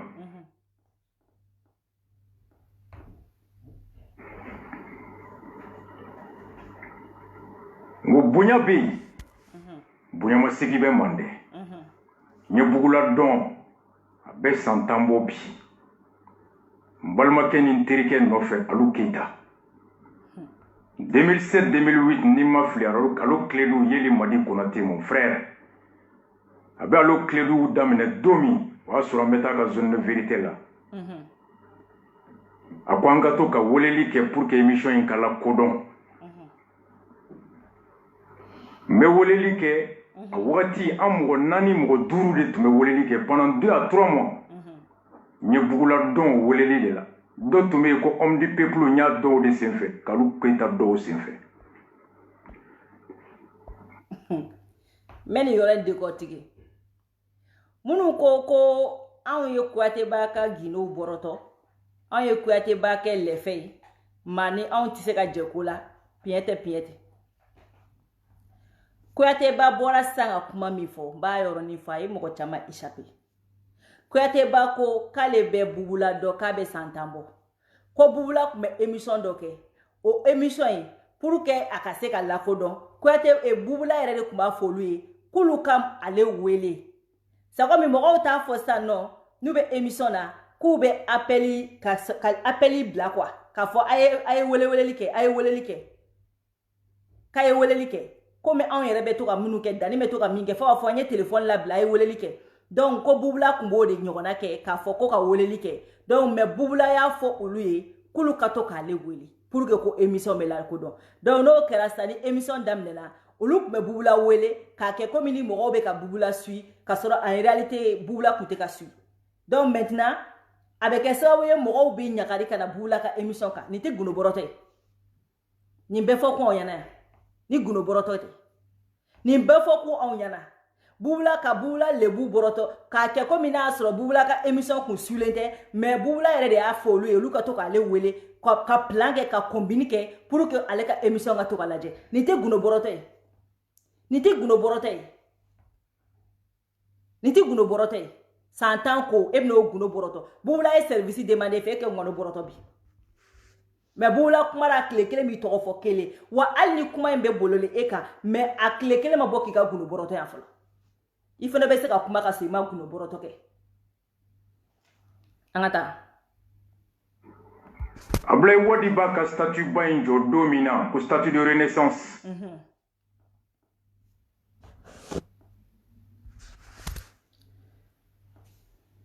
oh là là a kɛra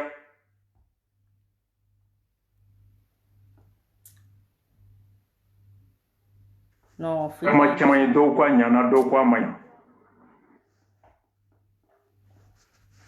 a y'a kɛ to dɛ réseau bɛ ka beke prochaine fois n bɛ vidéo k'ale de la quoi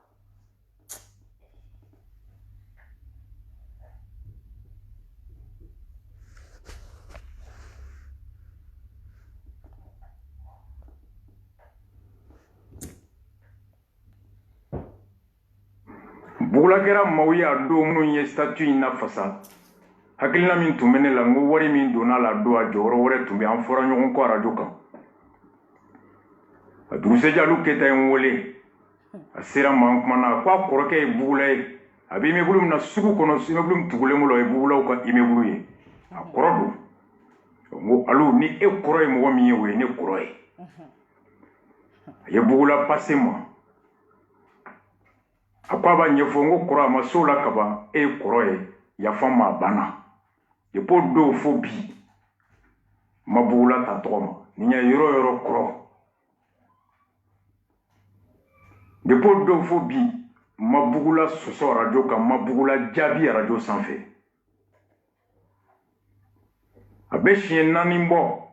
CDR tɔndenw bɛ ci bila n ma k'i ko bugula kɛra président d'honneur ye n ko tiɲɛ don ma mɔgɔ ɲininka a don conférence la n ko hakilina min bɛ n na kunkelenna min bɛ n na an y'o hakilina sɔrɔ an kɔrɔ la k'o kunkelenna sɔrɔ an kɔrɔ la n'o ye bugula ye n'a bɛ mun na a b'a la n'a t'a la a t'a la an ɲɛjɔyɔrɔ don an ka misali ta yɔrɔ don président d'honneur une référence morale a banna hali ma sara la ka da kunu a bi o kan fasoko la k'i ko président d'honneur don nka ko laban in na an b'a mankan mɛn arajo la a bɛ mun fɔ lagosi don n ko bɔn ne tɛ arajo lamɛn ni kuma min bɛ boli faso kan n kɛrɛfɛmɔgɔw b'a enregistré sufɛ n b'u lamɛn o y'an tile wagati ye Facebook ye cogoya dɔ ye bɛɛ t'a dɔn dɔ bɛ Facebook kan dɔ t'a kan n b'a kan n t'a kan page de bɛ ne bolo Facebook kan page kɔrɔ ye mun bɛ ne hakili la mun bɛ ne kɔnɔ ne bɛ mun kɛ ne de b'o bila n ka page kan e de i bɛ na n ka kokɛta lajɛ i bɛ na n ka hakilina ye i b'i abonné a la a b'i comme n'i abonné indépendant na n'i abonné renouveau la n'i abonné canal la canal de ka programme e de b'o suit e tɛ programme kɛ canal place la dɛ c'est différent du compte hali u tɔgɔ tɛ kelen dɔ in ye page ye ne de ta ye n ta ye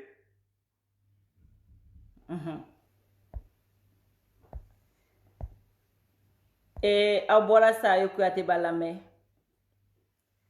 a ko compte de b'a page de b'ale bolo ko compte t'ale bolo ko compte t'ale bolo ni yɔrɔ in na n bɛ Jiga Watara wele n yɛrɛ dɔgɔnin awɔ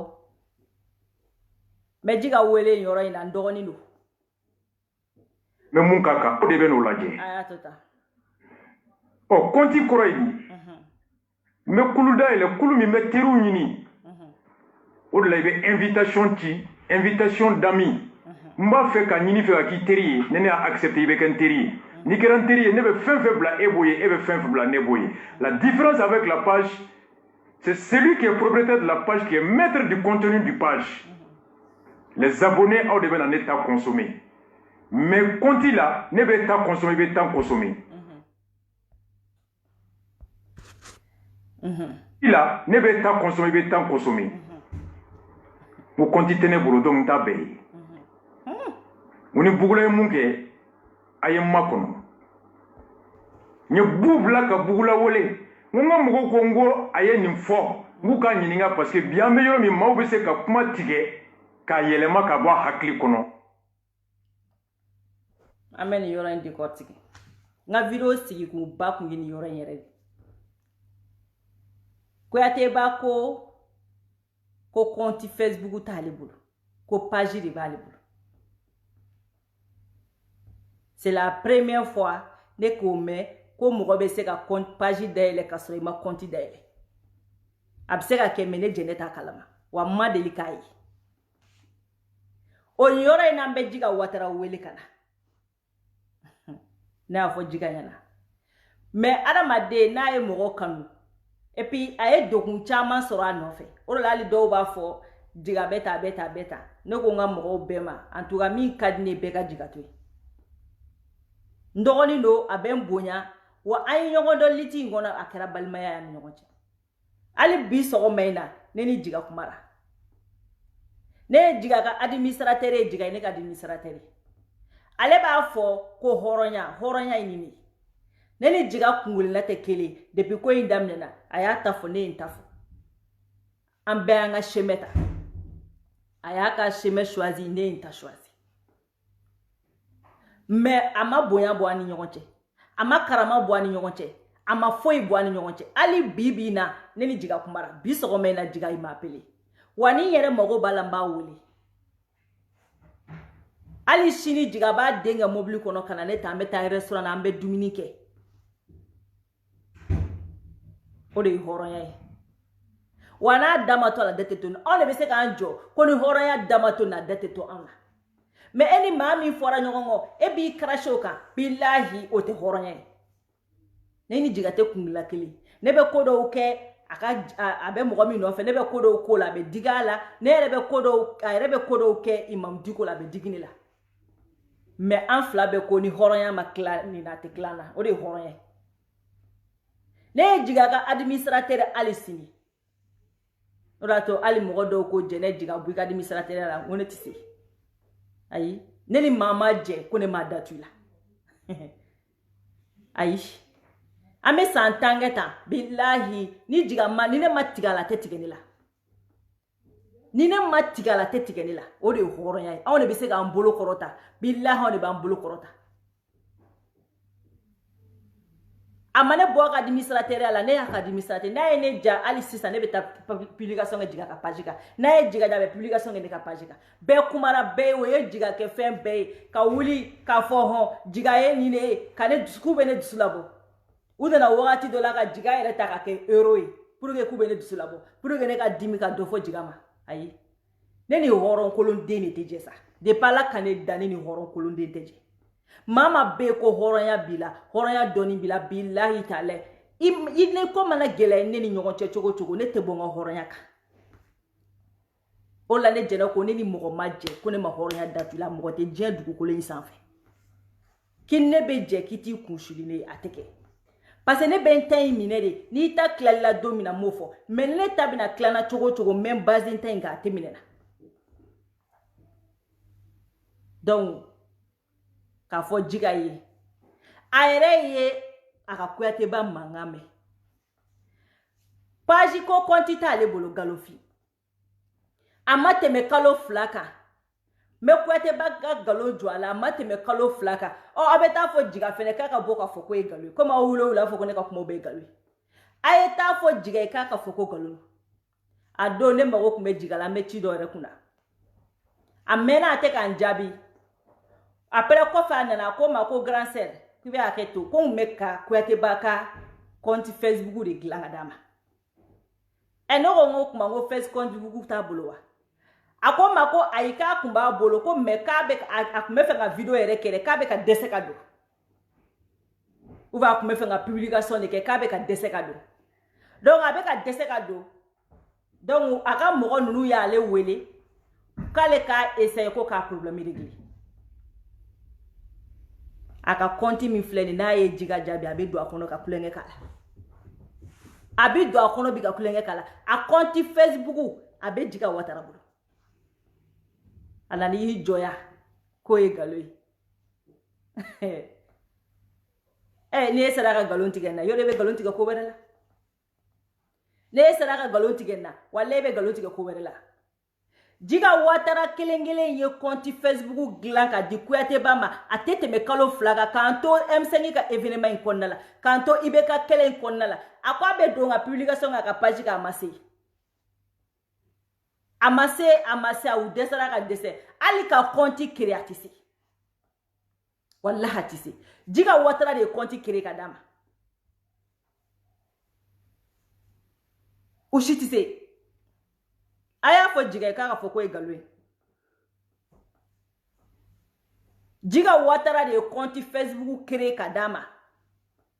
a o kɛlen ka mot de passe ni fɛnw bɛɛ d'a ma a bɛ don o compte de kɔnɔ bi ka tila ka taga don a ka page kan mais a nana i ɲɛ o ka maliyɛn denw ɲɛ la ko hali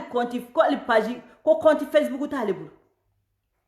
jiga Watara ye min dilan ka d'e ma ni e bɛ don i bɛ don ni min ye o ye jumɛn ye ni jiga yɛrɛ ni me e da kɔnɔ a bɛ tigɛ i la i b'a déçoit a bɛ k'i dɛmɛ parce que min dara ka i nɔfɛ jiga tɛ k'e dɛmɛ e yɛrɛ kama o ne bɛ nin bɛɛ kalama o mais mɔgɔninfin ka choix o choix de a y'o de fɔ ye grand sœur min dara ka Kuyatɛ ba nɔfɛ vraiment n tɛ se k'a bila politicien ye n ko y'i ka choix ye ne tɛ k'a bila politicien ne bɛ k'a bila Imam Dicko de wa ne tɛ k'a bila hali Imam Dicko ye dama dɔrɔn ne b'a dɔn Imam Dicko ma ko kɛ k'a ma gagner parce que ne kun bɛ anw kun bɛ IBK de nɔfɛ IBK ka taa c'était ça notre objectif wa Ala ye objectif atteint c'était ça notre but anw tɛ se ka na fara IBK dɛmɛbaga kan togo si la mɔgɔ min wulila k'a bɛ IBK gɛn ko anw bɛ fara o kan ko IBK ko anw b'o kɛlɛ ko ka IBK to yen o tuma ne tɛ n dongun dɔ kɛlɛ la wa ni conviction ko don bɛɛ n'i ka conviction de don dans ce cas ne ka conviction tɛ ka na Kuyatɛ ba su komi mouton ne y'a su du moment k'a bɛ ka ne ka affaire de kɛ ne y'a su du moment que a bɛ ka se ka wuli k'a bɛ min kɛlɛ n'a tun bɛ k'o kɛ mais n'a bal'o ma ka n'i bala k'a b'o dɛmɛ mais moi je me retrouve pas dedans mais ni mɔgɔ min y'a ye k'a fɔ k'ale bɛ se k'i yɛrɛ retrouver o kɔnɔ o y'o tigi ka choix de jinɛ ko tɛ wɔkulɔ ko tɛ adamaden ko de don n'i bɔra ka dɔ fɔ dɔ wɛrɛ bɔ ka dɔ fɔ a banna mais ka n'i jɔ ko compte Facebook tɛ e bolo Jiga Ouattara e jiga weleli min kɛ ko ka compte créer compte min créera e ye o ye compte jumɛn e dɛsɛra don min na ka don i ka Facebook kɔnɔ fo a ye jiga wele jiga ka compte Facebook créer ka di e ma e ka don compte bugu kɔnɔ o ye mun compte ye o ye compte sugu jumɛn ni page de bɛ e bolo mun e dɛsɛra ka don i ka page kan mun e dɛsɛra ka don i ka page kan maa tɛ min kun b'a ka compte in cogoya dɔn mais u dɛsɛlen ye jiga wele parce que a dalen tɛ maa la u ye jiga jateminɛ k'a fɔ ko jiga ye danayamɔgɔ ye ça c'est vrai malgré mɔgɔw bɛ min fɔ jiga ma jiga ye danayamɔgɔ wa jiga ye hɔrɔn ye bilahi jiga ye hɔrɔn ye hali n'an tɛ kungilinna kelen na parce que n y'a tester n y'a ye k'a fɔ a fɛnɛ ka hɔrɔnya ka bɔ a bolo u y'o de dɔn a la o la to hali u caman b'a essayer ka utiliser mais a ko a sɛgɛnna nin ko in na donc a bɛ t'o la c'est son choix wa je respecte son choix mais ne ma don nin kama wa ne ma sɛgɛn nin kama ne sɛgɛnna n faso de kama wa président min y'a to anw donna kɛlɛ kɔnɔ k'anw ɲani k'anw tɔɔrɔ donc ne tɛ se k'a fɔ togo si la ko n bɛ fara mɔgɔ kan min b'o to an kunna ne bɛ fara mɔgɔ kan de mun b'o kɛ c'était ça mon choix wa alhamdulillah n'o de fɔ ala da IBK tagali ma billahi nous on a gagné anw ye ka kɛlɛ ma kɛ fu ye anw ka kɛlɛ ma sɔrɔ ka kɛ fu ye parce que alhamdulillah bi IBK taara anw bɛ se k'an disi gosi IBK taara e bɛ k'a fɔ ko ninnu minnu ma ɲi n'u tiɲɛna don o don e k'o to anw bolo sa parce que dɔw kun tiɲɛnen don e ma se ka papa ka b'o la donc e k'i nɛ minɛ ninnu ta la sa e k'i nɛ minɛ ninnu ta la dɔw kun tiɲɛnen don e ko k'o ka to an kunna yan fo san 3 o ka premier ministre kun tiɲɛnen don e ko k'o ka to an kunna ko san 3 ko depuis ala ka Mali dan o ma usine jɔ a ma kalanko ɲɛnabɔ a ma sécurité ko ɲɛnaba fɛn o fɛn kɛra Mali dugukolo kan depuis ala ka Mali dan a ma deli ka kɛ mais malgré tout ça e ko k'o ka gouvernement bɛ wele tariku la ne e sera k'i sigi président barakɛ bali gouvernement barakɛ bali gouvernement zone ka jamana nafolo ta ka taa don manamana kow la ka jamana nafolo ta k'a latiɲɛ mais ni e sera ka se k'olu défend mais ne bɔra bi k'e bɛ dɔ fɔ ninnu ma mais attends ni kunfiya tɛ jɔn bɛ kuma e fɛ jɔn bɛ tɛgɛrɛ fɔ e kunna e mɔgɔ min sera ka IBK défend e ka fɔ k'e bɛ dɔ fɔ mɔgɔ ma ne e tɛ k'i adresser kunfiw na e bɛ k'i adresser jɔn na e bɛ k'i adresser jɔn na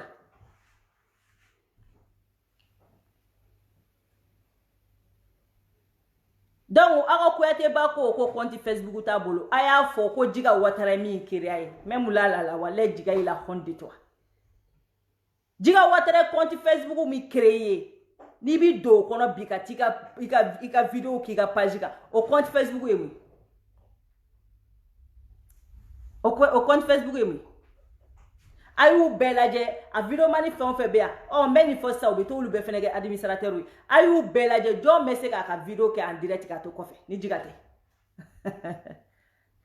a ma bɛ yan hali Natural Mugu bɛ t'i sigi Bofara la a ma tigɛ mɔgɔ la k'ale bɔ a ye min fɔ Natural Mugu kan a yɛrɛ ka cɛnin min b'a kɔ i b'a fɔ ko saga mɔnɛ o taar'i sigi ne ka salon kɔnɔ ka min fɔ Natural Mugu ma ala ko joshita do o la ngone tigele mula ne tigele mula mena ma boli ko galon tiga ba o faga du suka si ba o faga ala ma miri ka fo ko jiga be ne lame ala ma miri ka fo ko jiga ka page be ale ka direct ke France du kokolo ka jiga ya ka video beke en direct kunu ala ma miri kale mo mi wele koka page glanga dale ma nyina no galon tiga bul ko te bata kele no ba fo ko ni e bateau fa ka nalo ma ke ka bateau diriger ka bateau direction di nalo mama aw sele di chamanche la tara ba ke chuguma ko te banaka mo ta kilometre mbili parce que adamade bese ka sigi ka galon tige ala te moloya ka fo ko jiga benan lamme oni me ke sera wo ko fone tige na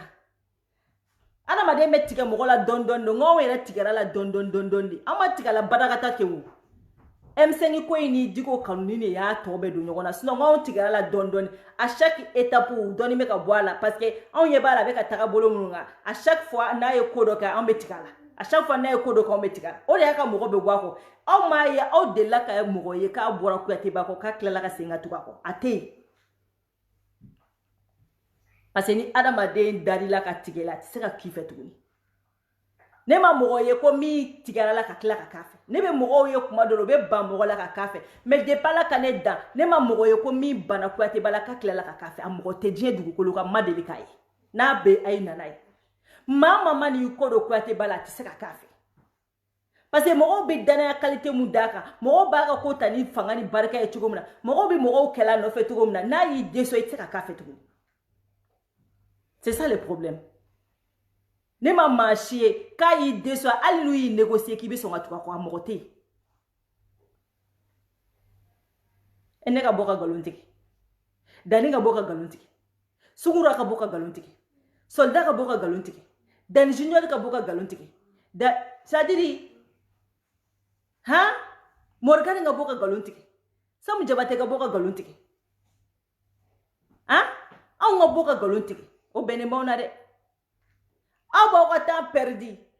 chaque mercredi 4 heures ka ko snongo chie ka tension frauta ka jabati frauta ka dese ka snongo ka to muluku late ni no fe mais aw ni ala la rakrache na tara wolo ko ni galontigale na ye galontige page ko la mumba ira ka faka ma galontige ko wero la aye galontige ya ko ne ka mobili ko gouvernement mo do dama fo ali sini so ma bono to koy fali sini so ma bono to koy na sera ki nyejo ka fo jiga ba ka page ka jiga globala ka joko page compte Facebook ta le bolo ni beke ku yere ka ira kale nyete mo ko kula ka soro chaque mercredi ba unjabi e yete mo ko kula me nyebe digo ko kula inyebe digo ko bela jelena mais en même temps le nyete mo shika fuila mais nyebe digo ko fembela ite Facebook yere ka de pa ala yere ale dan ale le tado ko Facebook emu ale be ka fendore ale be ka femminga be ko kala haradela mais malgré tout ça ali digo tisora ça mercredi wera bila ko digo tisora à 21h10 digo tisora awo ayini ne du ayela kuluba adjigina adona fa abora fa ebo be mais ete Facebook ka ebe digo ka kobe donc digo de ka beti noire ete foye maybe digo ka fembe horon kolo miri balta sibali e maseka jodigo kekele e ko horonya dakana to ela e bora no 2017 2016 foka adamade ni to e kan mana ko kelela au moins si mo ni to ra mo digo no fe digo ya ka promesse time ala da ibe ka wulili ma digo ya ka promesse time e ko jamana bineno ko ça fait 1 mois maro 4 mois jamana bineno oh jamana bineno depuis 2016 yo mais mo mi sara e no fait 2016 memne mi djada ka jamana la wuli o saya doron kama mais digo e mo sara digo no fait mo masa digo no fait banda o kama mo masa digo no fait asimi kama mo sara digo no fait ko ibeka de mai ku te ibeka ka fanga de fait ko wa ko fo ibeka de kata o tara wa mata question bene mo sara ibeka digo no fait ko ibeka de kata mo sara ibeka digo no fait k'u tɛ IBK de ka fanga fɛ k'u tɛ IBK ka mara fɛ u m'a fɔ k'u tɛ banda u ka mara fɛ u ko k'u tɛ mɔgɔ min ka mara fɛ u nana ni sagosi warima ye u ye plaintes don ka fɛn bɛɛ lajɛlen kɛ ka ko bɛɛ da Diko kan ka buruja ka kɛ terroriste ye ka nafolo yira a la ka caresse ka kɛlɛ ka kan sugu bɛɛ fɔ a ma ka tasuma da tigɛ kɔnɔ ka jisuma da kan ka fɛn bɛɛ kɛ Diko la Diko ko ne tɛ bɔ kumakan kan IBK bɛ minɛ don min na e m'i ka ji kɛ bitɔn na nge kuma dɔ ko IBK bɛ minɛ nge bolila ka bɔ mais don min na u taara adamadenw faga Diko ka bulonda la Maroc roi ye weleli kɛ k'a fɔ a ka ambassade ye k'u ka taa sisan k'u ka taa Diko cɛ ka bɔ a ka so ko ni maliyɛnw tɛ Diko valeur dɔn k'olu bɛ Diko valeur dɔn ni maliyɛnw tɛ Ala ka mɔgɔ dɔn olu bɛ Ala ka mɔgɔ dɔn ni maliyɛnw tɛ dugawuden dɔn olu bɛ dugawuden dɔn ni maliyɛnw tɛ barikatigi den dɔn olu bɛ barikatigi den dɔn Diko ko k'u merci beaucoup k'ale bɛ to a ka so kɔnɔ k'ale bɛ saya kusa ni boli ye k'ale bɛ saya kusa ni malo ye k'ale bɛ saya kusa ni kumasuli ye e kumasulilen donnen tellement k'a kumasulila ala ma se ka émission k'a kelen billahi ne y'o fɔ e malo tɛ e la sinon e kumasulilen de donna les lions e nani bala yarigo yi sen na an bɛɛ lajɛlen ne m'a fɔ ye ngo n'a y'a ka dégâts kɛ a bɛ mɔgɔ de ɲini min b'a s'en sortir a nana ka n'i bala yarigo yi sen na k'a t'o sen bila émission joli ale bɛ kɛ invité o bɛ fɛ yarigo taara min ne ko yarigo yi taara min parce que yarigo yi de nana k'a kɛ ka porte secours d'a ma depuis a y'a ye mɔgɔw y'a ka a nan'i sigi o de kɛra k'a labɔ a labɔlen sa a ye yarigo yi bila kɛrɛfɛ tugun a yɛrɛ bɛ bɔ ka n'i sigi a ka dabarabaya kumaw la mais e nalen ka bɔ mun na i kelen ma n'i sigi k'i ka émission kɛ parce que i b'i bɔ kun dɔn Diko ma boli dɛ wallahi Diko ma boli wa hali Thomas Sankara ma boli awɔ Diko tɛ boli ɲɔdɔn a bilenna Diko tora yen sani e bɛ n'i jɔ anw da la ko awɔ ko e fa tun bɛna assassiner Diko e de y'o fɔ n'o maa si m'o fɔ an y'o mɛn e kelen de da kɔnɔ hali i fa y'a démenti ka bɔ i da kɔnɔ mais Diko ta o ma fɔ k'o yera de kati 24 o yera de en direct tile 3 u bɛ taa Diko fɛ yen ko f'u ka faga tile 3 parce que ni fagali kun tɛ ni minɛli kun ko don u kun ka convocation d'a ma dɔrɔn a ka t'u jaabi mais u kun bɛ fɛ ka éliminer de mais Diko ma boli dɛ walayi Diko tɛ boli ɲɛdɔn wa Diko tɛ boli ɲɛdɔn Diko ye saya affronter Diko bɛ siran jɔn ye k'a t'a ta fɔ e b'a fɔ ko kitabu datugura ko Adisa tɛ fɔ tugun ne ko e de ye Diko kɛ alimami ye wa e de ye Diko kɛ alimami ye mais e y'i ka kitabu datuguya kun jumɛn y'a datugu e nana yan nɔ ko anw hasidi anw ɲɛngo ko Karimu juguya mana kɛ anw na cogo cogo k'anw kana ni dalu ye mais e fɔlɔ de bɔra ka Bubu dɔgɔya ka Karimu dɔgɔya ka kan sugu bɛɛ lajɛlen fɔ Karimu kan hali sini sɔgɔma a b'i ka page sanfɛ Karimu taara ka taa Espagne i ka mɔgɔw y'a réclamer la ka kan bɛɛ lajɛlen f'i ye i sɔnna ka bɔ n'a dossier i ma n'i sigi tugun ko dossier min ka di e ye k'e bɛ bɔ n'o de mais n'a y'a ja don min na a bɛ na de k'ale ka mɔgɔw ko k'a ka dabila ne m'a fɔ a ye n k'a tɛ maa ta lamɛn a bɛ Ala ta de lamɛn a b'a yɛrɛ de ta lamɛn a tɛ fa lamɛn a tɛ ba lamɛn a tɛ mɔgɔ lamɛn a b'a yɛrɛ lamɛn an ma dɔ wɛrɛ f'i ye o an k'i ma de n ko mɔgɔ min ye mobili san ka di Diko ma k'i ka bɔ n'a tɔgɔ ye nangarabaya dabila i ka bɔ n'o tɔgɔ ye sa wa i bɛ bɔ ni nin tɔgɔ ye dɛ bilayi n'i ma bɔ ni nin tɔgɔ ye a bɛ bɔ i da kɔnɔ k'a ma bɛn i ko mɔgɔ min ye mobili san i nana i pan ka bɔ 2019 la ka t'i yɛrɛ bila fo 2012 la i nana don ko mobili min sara ka di Diko ma k'o tɛ Seydou Nantume ta ye ko min sara 2019 in na yan nɔ k'o tɛ Seydou Nantume ta ye ko mɔgɔw kan'i bila kuma la wa anw de y'a ɲini i fɛ i k'a kɛ Ala kama i k'a kɛ kira kama i k'a k'i yɛrɛ kama i ka bɔ i k'a tigi tɔgɔ fɔ an mago b'o de la dɔ kɛra ni kantan kow la sa e ni Ala n'Ala kira cɛ mɔgɔ min bɛ wuli k'e ye guide ye mɔgɔ min bɛ wuli k'e ye révolutionnaire ye ni Thomas Sankara kun y'a juguw dogo e ni Ala n'Ala kira cɛ e kun bɛ référence kɛ Thomas Sankara la bi wa i bɛ ka nana ka nin kelen de fɔ ko kaye b'ale bolo k'ale bɛ kaye dogo e ni ma maloya ka n'i sigi ka mɔgɔw sutura e b'a tigi sutura mun na nous on veut savoir mɔgɔ min kun b'anw ka nafolo ta k'a di Imam Diko ma nous on veut savoir ça parce que faut te Imam Diko là wo mogo mi kumbe wuli ka jamana nafolo ta Imam Diko kunte jamana nafolo bara yoro la ate ministrier ate président ate député c'est pour le citoyen abaka misiri kono mogo mi kumbe wuli ka malika 8 millions ta kalo ka to di Imam Diko ma ne re kanu baga Imam Diko kanu baga ine jene mais ne jene be fe ngoti gido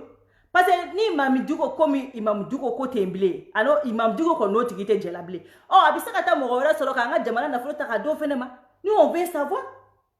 pour nga se ko tigi kele etika Imam Diko sutura ibo ko tigire sutura. Il faut aller jusqu'au bout. Nous, on veut savoir. Moi, je suis Mali na folo takalo kolo kadi Imam Diko ma. Akumba dit à quel titre? Akumba dit dalu jumena. O moro qualité jumena. Parce que na sera ka 8 millions di Imam Diko ma. Ita sera kumeka wari di moro doma otama don folo. Peut-être nous no tigi fena turanyoro mi otafo. Donc nous, on veut savoir. Mogo mi ka maanga façon na folo ta kalo ka banga école don sara ka banga metru sara ka banga malfa sanga di sora suma ka banga jamana jo ka wari ta ka di distribuer ame fe ngoti gido e bo tigi duko to di e ko ye jamana jo le Imam Diko ma mogo delu ni mogo be nyangati ni kuma kolome fo mogo ma ni mogo be wele sharia la Imam Diko te wele sharia la mama mani sigile soro ka di makila ima deli ima foi e ka munebola mogo mi mana na mfa mni bonya do kenye mfa ni mine iki yere deme e bi bola no de do muna mobilu dire mai mabala muna na folo mugo be de mai mabala e ya un beka fantani waru mine no finyana e ya un beka fantan waru mine e kele ama delika wari chi e makiya la sege oma ne nga t-shirti fere ka tanga konti la ka million kelen labo ka t-shirti fere ka wari dima wa kemeni wa binani giga wa kemeni wa bisabata ka wa tani Suleiman Sidibe ma Suleiman Sidibe klubena ni galona ka boka fo ka wa tani Suleiman Sidibe ma ka wa kemeni wa bisabadi erema niki yere de mala iduma ne ko warla sigine e mane ka ni fantani warla sigi e na ta million mugati ta la sigi ne ka wa keme mo la sigi meta million kelen tigi million keme tigi la sigi e be se donc ça n'est qu'un idiot piente mais bona tigi tokoy nous on veut savoir il na tuko doko ki kana bonoy John ko e kana bonoy John o fela tigi fo anye mogo mi ko ki kana bonay wa mogo mi ko kuyate ba kana boni tokoy ama ya feyire wa kuyate be bi bona tigi tokoy jakuya ama am bi ma so antini ma so wa ma ya fa ame fe nga do mogo mi mobili sanga di Imam Diko ma ambi fe nga tigi do parce que aya wa curiosité aya la wuli aya la boss no wala aw yere bi aw ne na kuntaro ngab se ka video ka kunu kama o tiki to ko obisa ka togodi obisa ka togodi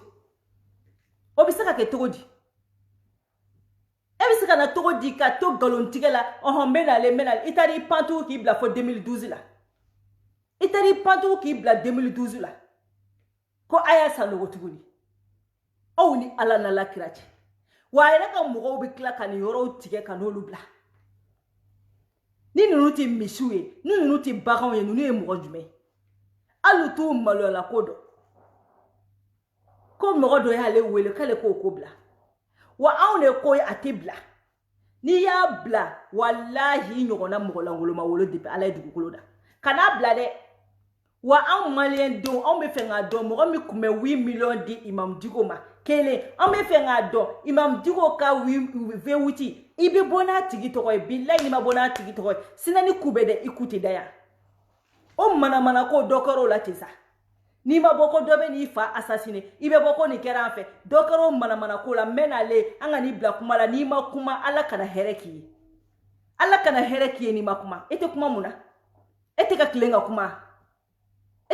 kuma ebe minge ni katre ni kuma chama baina bodore ka dossier ou dadoro kateme boy ka toko fo kateme e bolone ko mena mo de bi wela inya woro ma city weli mo shiti wele ya ate doere la de mena dorontere mena i korote foye ayen wele nga stopper ite dorome kelente di maya ko finyana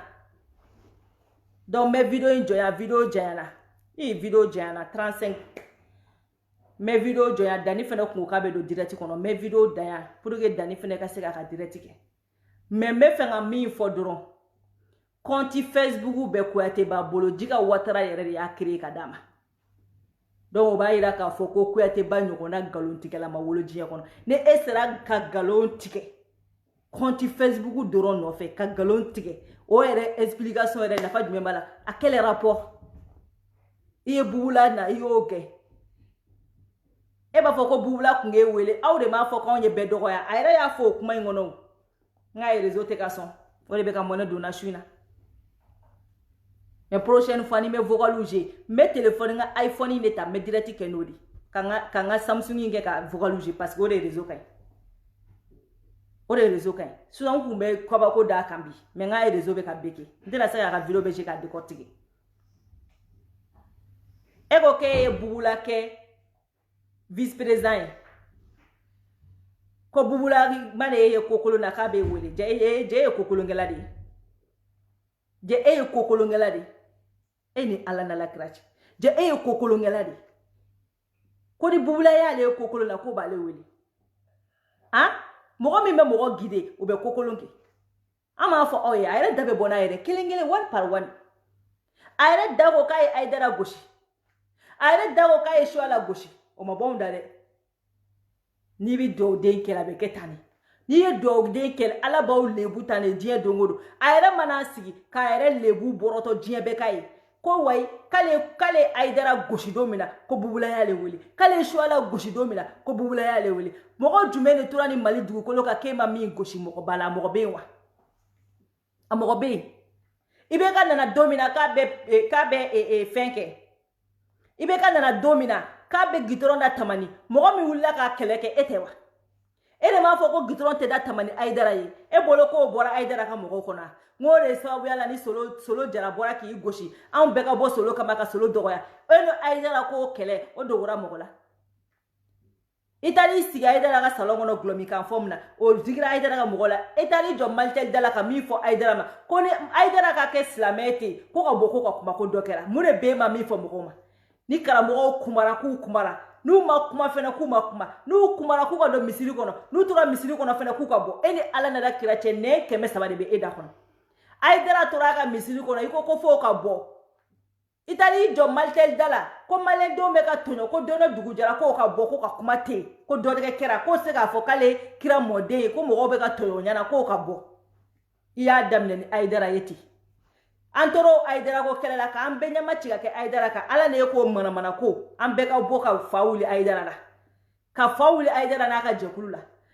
o kele munge ibe ka nana ka be gitoronda tamani mogo fola mi bora ki imposer ka keleke ka bela tuga no fe ka keleke o kere o korona la solo tamani solo jara ka boki dogoya o bole ki dogoya on kila ka wili arsadini mogo kama seder ni arsadini kumbe ko bi nyine ni jakuma jon yake etea ngere bina na mana ko be no kala ambebe wili ka tugu iko ka o keleke seder mi da arsadini nga mumbe no seder ma mi da fenka mumbe no ko seder ma mi da aidaraka kaidara kungolo tige ka do den bolo kotola ka muru lamu be mogo bolo bina den bolo ko sedere de kumba tige aidara kungolo tige abe sedere ka mogo shola de ka mogo ya kala parti politique do de ka mogo ya kala delenga ko be ke réseau sanfé abe e ka mogo de ku iyam be ku entraîner ka nge delenga yi no fe ka be ka mogo langolo yi no fe alhamdulillah on yo do on ye baraka do on body ko parce que tout c'est du go ma stop on ma se ka dugo kele ifle danga de yamuna ni ka mogo dugo kele mna on go on te do de la mogo me aidara kungolo tige den boloko bali den boloko tola ubika den musomani boloko ka aidara kungolo tige ka do ala segere mogo de a montage obna mu fa on yana kone ni ko on ko me kwate ko on ko me aidara kelela aw ma malo ko fo ka wulu flabe ka nyogon janaya wulu keni wulu muso be ka nyogon janaya jonu kumba montage ke ne jene wayi dani wa ayi de pala kanda make wa aitanga page be fuye ma delika fen fasugu partager ne ko ni tay ndari ni bora ni do fo me boka keme sa ba fi aitanga page be fuye ma delika mana fen partager ka aidara kungolo tige k'a don wulu la ka muso kunkolo tigɛ k'a don wulu la u bɛ ka ɲɔgɔn ɲini jɔn y'a kɛ CDR i ma ye barika tɛ ka ko la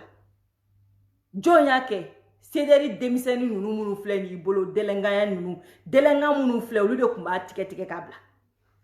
a bɛɛ kun ye e kanubagaw de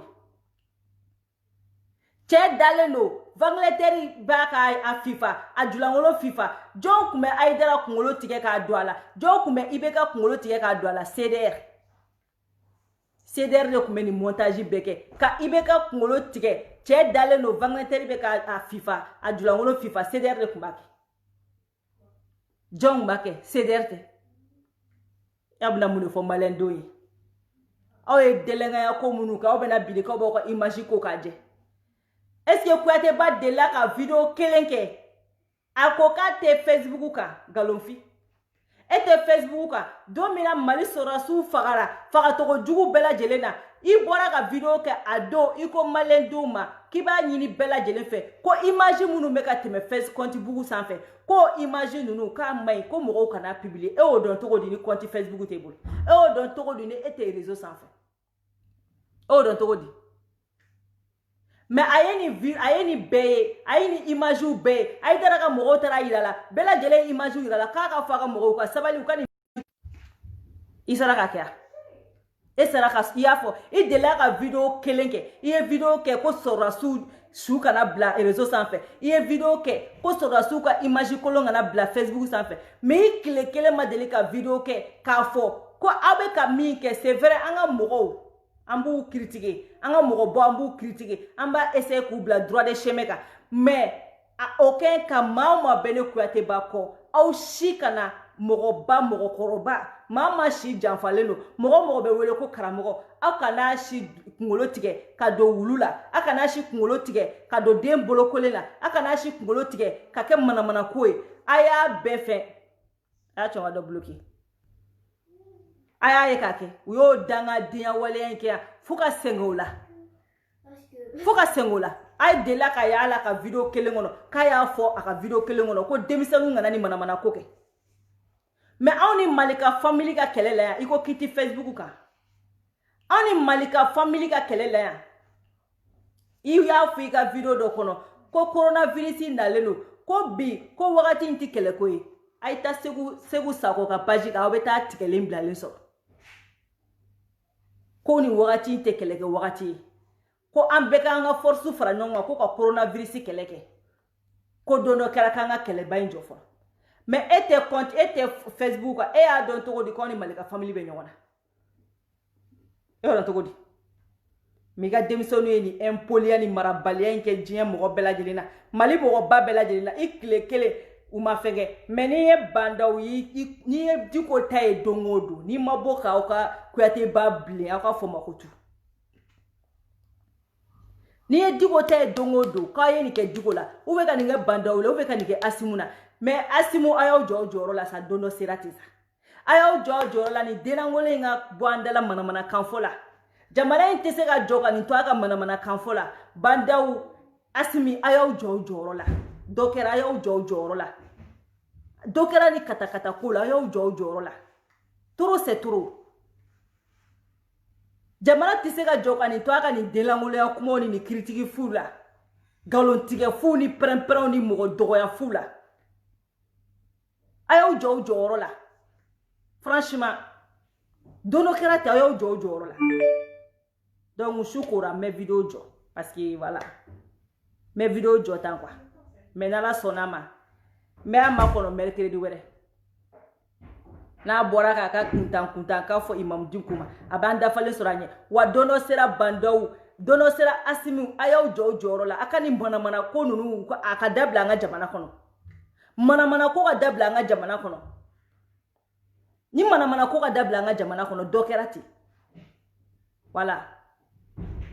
k'o fɔ an ka autorités ye manamana ko dɔ kɛra ten a ka dabila ten sa dɔ kɛra nin ka taa baara kɛ ten nin n'a ɲɔgɔnnaw ka wuli ka taa baara kɛ dɔ ka bɔ mɔgɔ dɔgɔyalima la ten i bɛ ka tara nin ka ɲi tantɔ dɔ ka bɔ mɔgɔ dɔgɔyalima la ten an ka jamana yɛrɛ barika bɛ ka ban ala ni mɔgɔ dɔgɔya fɛ ni ti ya mɔgɔ critique ko bo mi mai ko fo mais ka to mɔgɔ prempren ni mɔgɔ doya ni mɔgɔ critique fu la tento anti jena tuguni donc bandawu ni asimu ayaw jɔw la trop c'est trop c'est trop mana kan cara voilà donc o de kunu ka fo assalamu alaikum